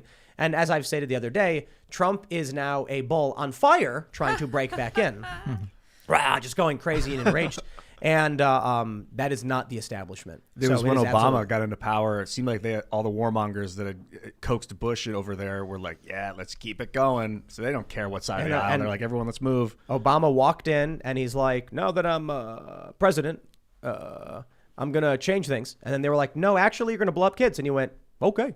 And then he did. I think it was like it was a few days after he got his first inauguration. He authorized a drone strike, killing a bunch of women and children. That was the day he became president. That's right. It's like what they said about Trump. It's like he strikes Syria. Now all of a sudden, all the bad coverage suspends for a second. They say now he's president. They give Nobel Peace Prizes to people like that too. You bow to Raytheon. That's when you're president. You twerk for Raytheon. I love how they gave Obama a Peace Prize for not doing anything. Like just like what is this? Yeah.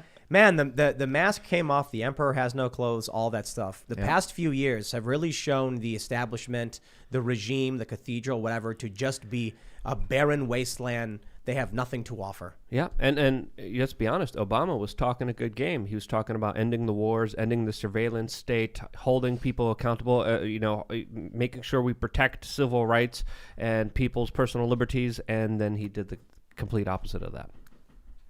Riley says, today my boss said we have to wear masks again. I said I will not wear one in front of everyone. He said he's just relaying the message. I guess I'm fine.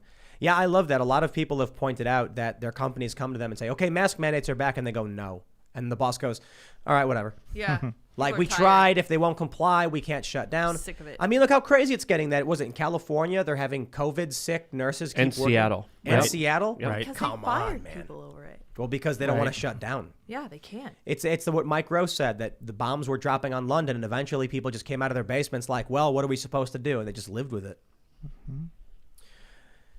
All right. What does that say? Jolyn says, I plan to ask Tim to host Darren Beattie ASAP. After work, I turned on Timcast IRL, and Lord have mercy, it's Darren Beattie. There you go. Tim, would you mind asking Darren about the late Bill Cooper and why he was assassinated?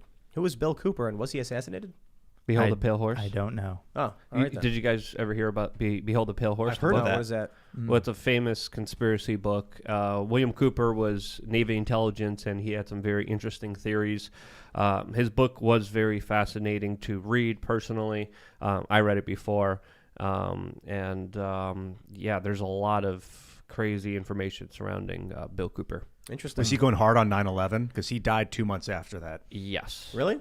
Yeah, he died November 01. Well, there's people saying that he predicted 9/11, but again, there's a lot of different theories out there.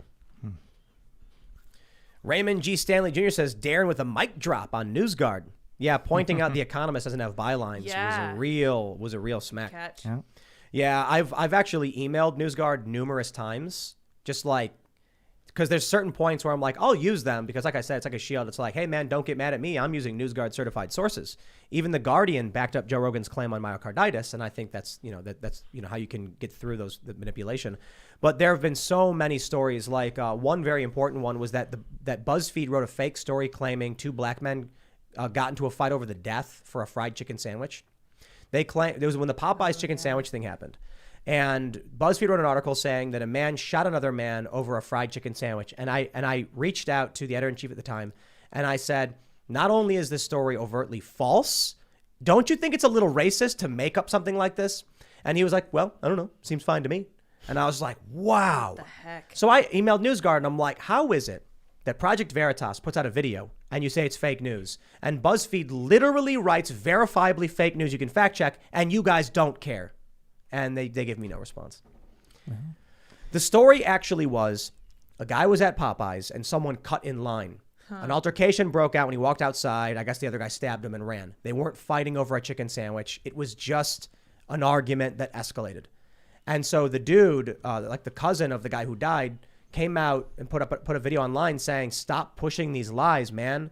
My family was not fighting for fried chicken. What the hell, man?" We weren't fighting for fried chicken. We were fighting for something much more important, which No, was but someone cut in line. I bet But the Popeyes dude- paid no, for that the story. The dude who died wasn't even the one who started the fight. Apparently, Jeez. like some guy cut him in line. He said, "Yo, man, you can't cut me in line." So the other guy just stabs him.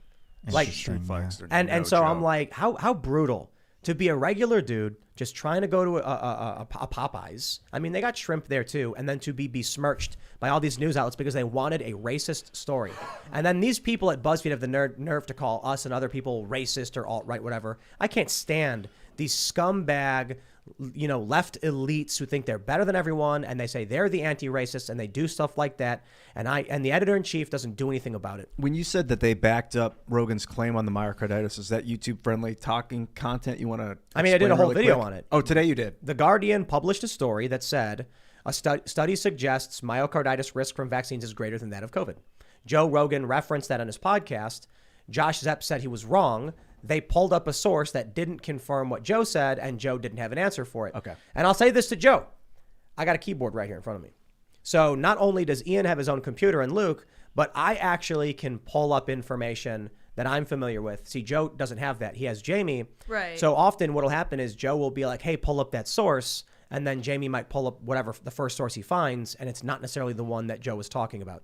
So Joe came out later on Twitter and posted the Guardian article and a subsequent a study from Oxford backing up his claim.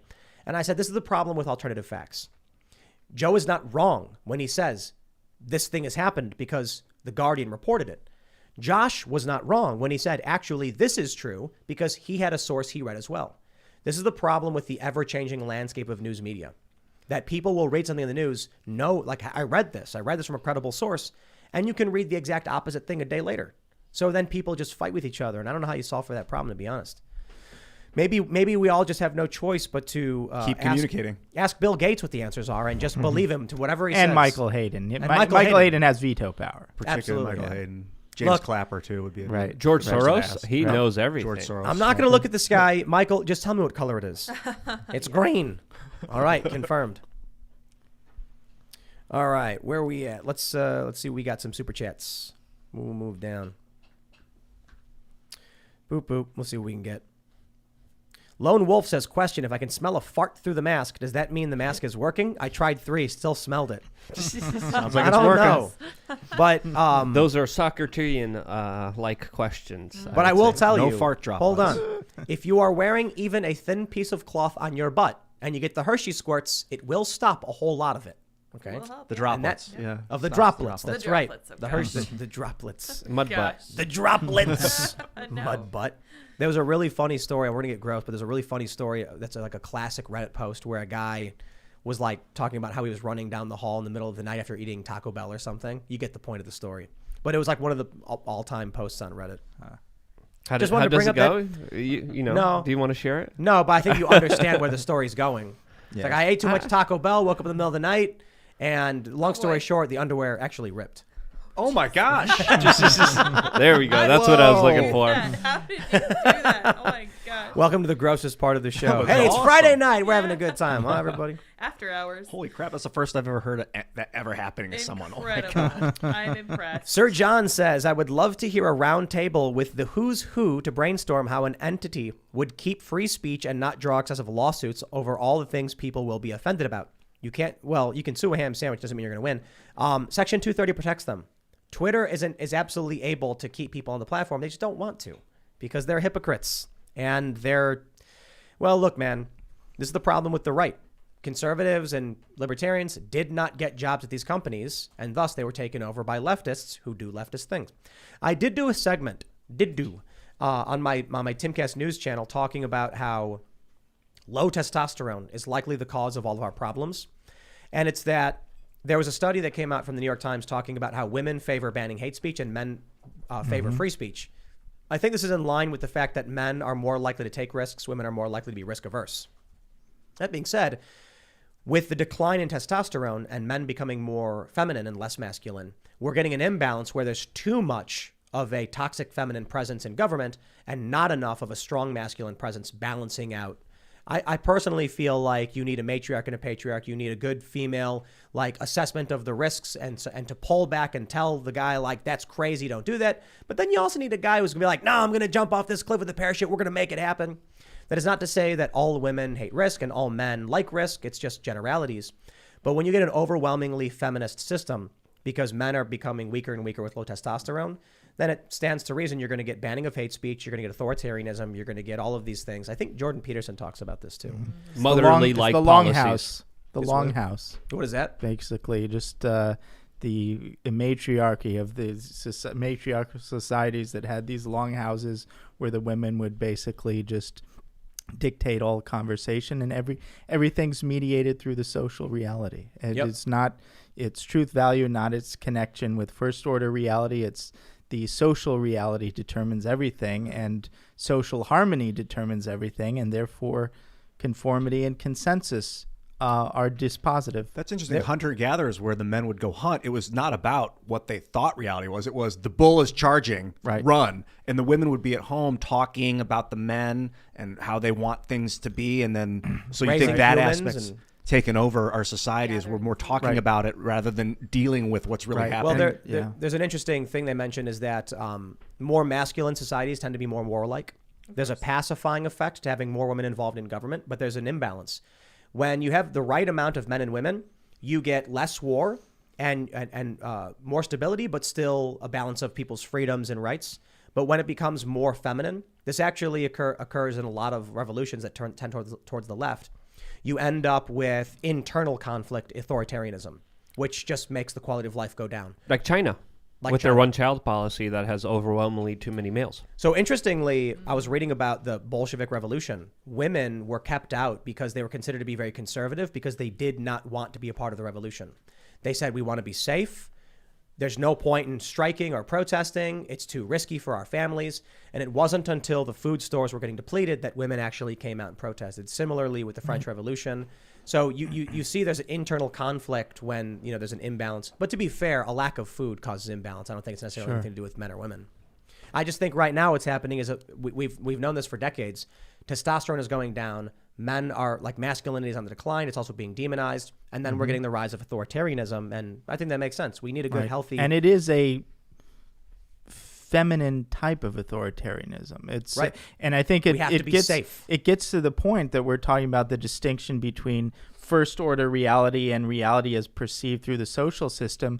We're talking about the function of media, and we are in basically a media run state in certain ways. The media creating that reality is fundamentally a kind of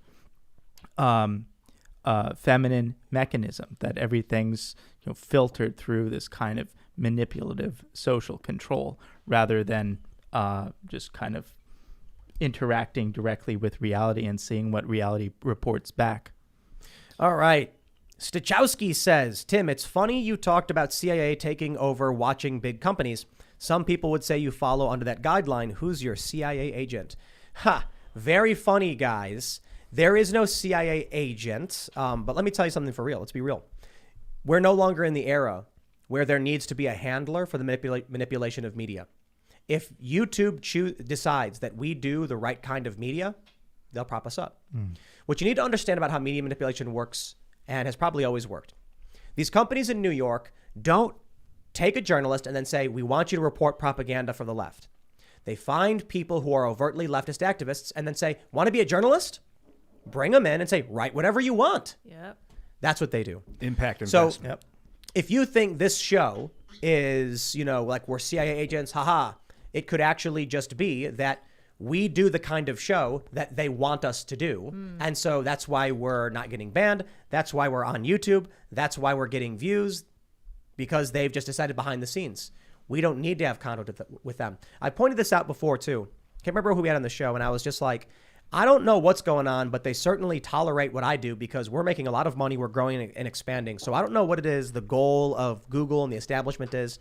maybe they're not as powerful as we think, or they like what we're doing for some I reason. looked on Twitter and I saw you're trending under entertainment. I know. Not under politics. Yep. Entertainment. And I've been trending for That's good. on and off for like 2 months Yeah, it's nonstop. crazy. To me, that's a win from joining Timcast, the Timcast organization. Oh, sorry, my audio's cutting in and out. To see us trending as to see you trending as an entertainment icon instead of a politics icon is key. Because the CIA, they go after the politics people if they're going to go after Well, anybody. The entertainers are here to calm people down. What I was told by some people who work at Google is that there's a lot of people who are actually fans of the show who work there. Interesting. And so they actually play some kind of speed bump to the overt far left attempts at coming at the show. I think the same with the CIA too. I bet there's a lot of people there that are super cool and like, this is crazy, this world. We need a better system. But it only is only defensible insofar as you're not overtly publicly demonized.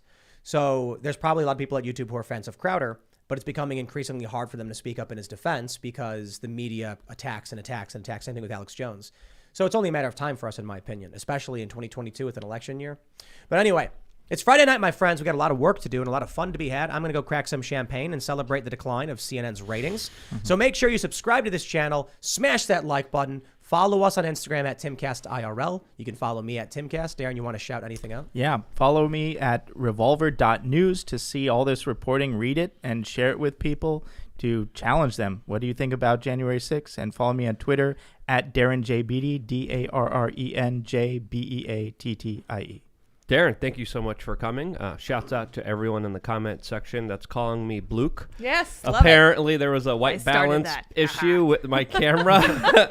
And no, I did not take the jab. Anyway, if you're bored this weekend, check out LukeUncensored.com. We have 3 master classes on survival, journalism, travel hacking, all available to you. I think we have over hundreds of videos all available to you, LukeUncensored.com. Thank you so much for having me. And today was really fun. Appreciate you guys. Love you guys. Thank you so much for coming. And check out my website, iancrossland.net. It'll portal you over to my social media accounts. And we'll see you next time. I'm really enjoying Bluke myself, and I do think that cracking a bottle of Trump champagne is probably the single best possible way to celebrate CNN going down the tubes. And you guys may follow me on Twitter at Sour Patch Lids. I just want to point this out too. When we were over the holidays, I was hanging out with friends and family. We actually had Trump wine and Trump champagne, and we thought it was funny. And so we bring the Trump wine to a family gathering, and everyone has a laugh. They're like, "I ate Trump wine," and they loved it.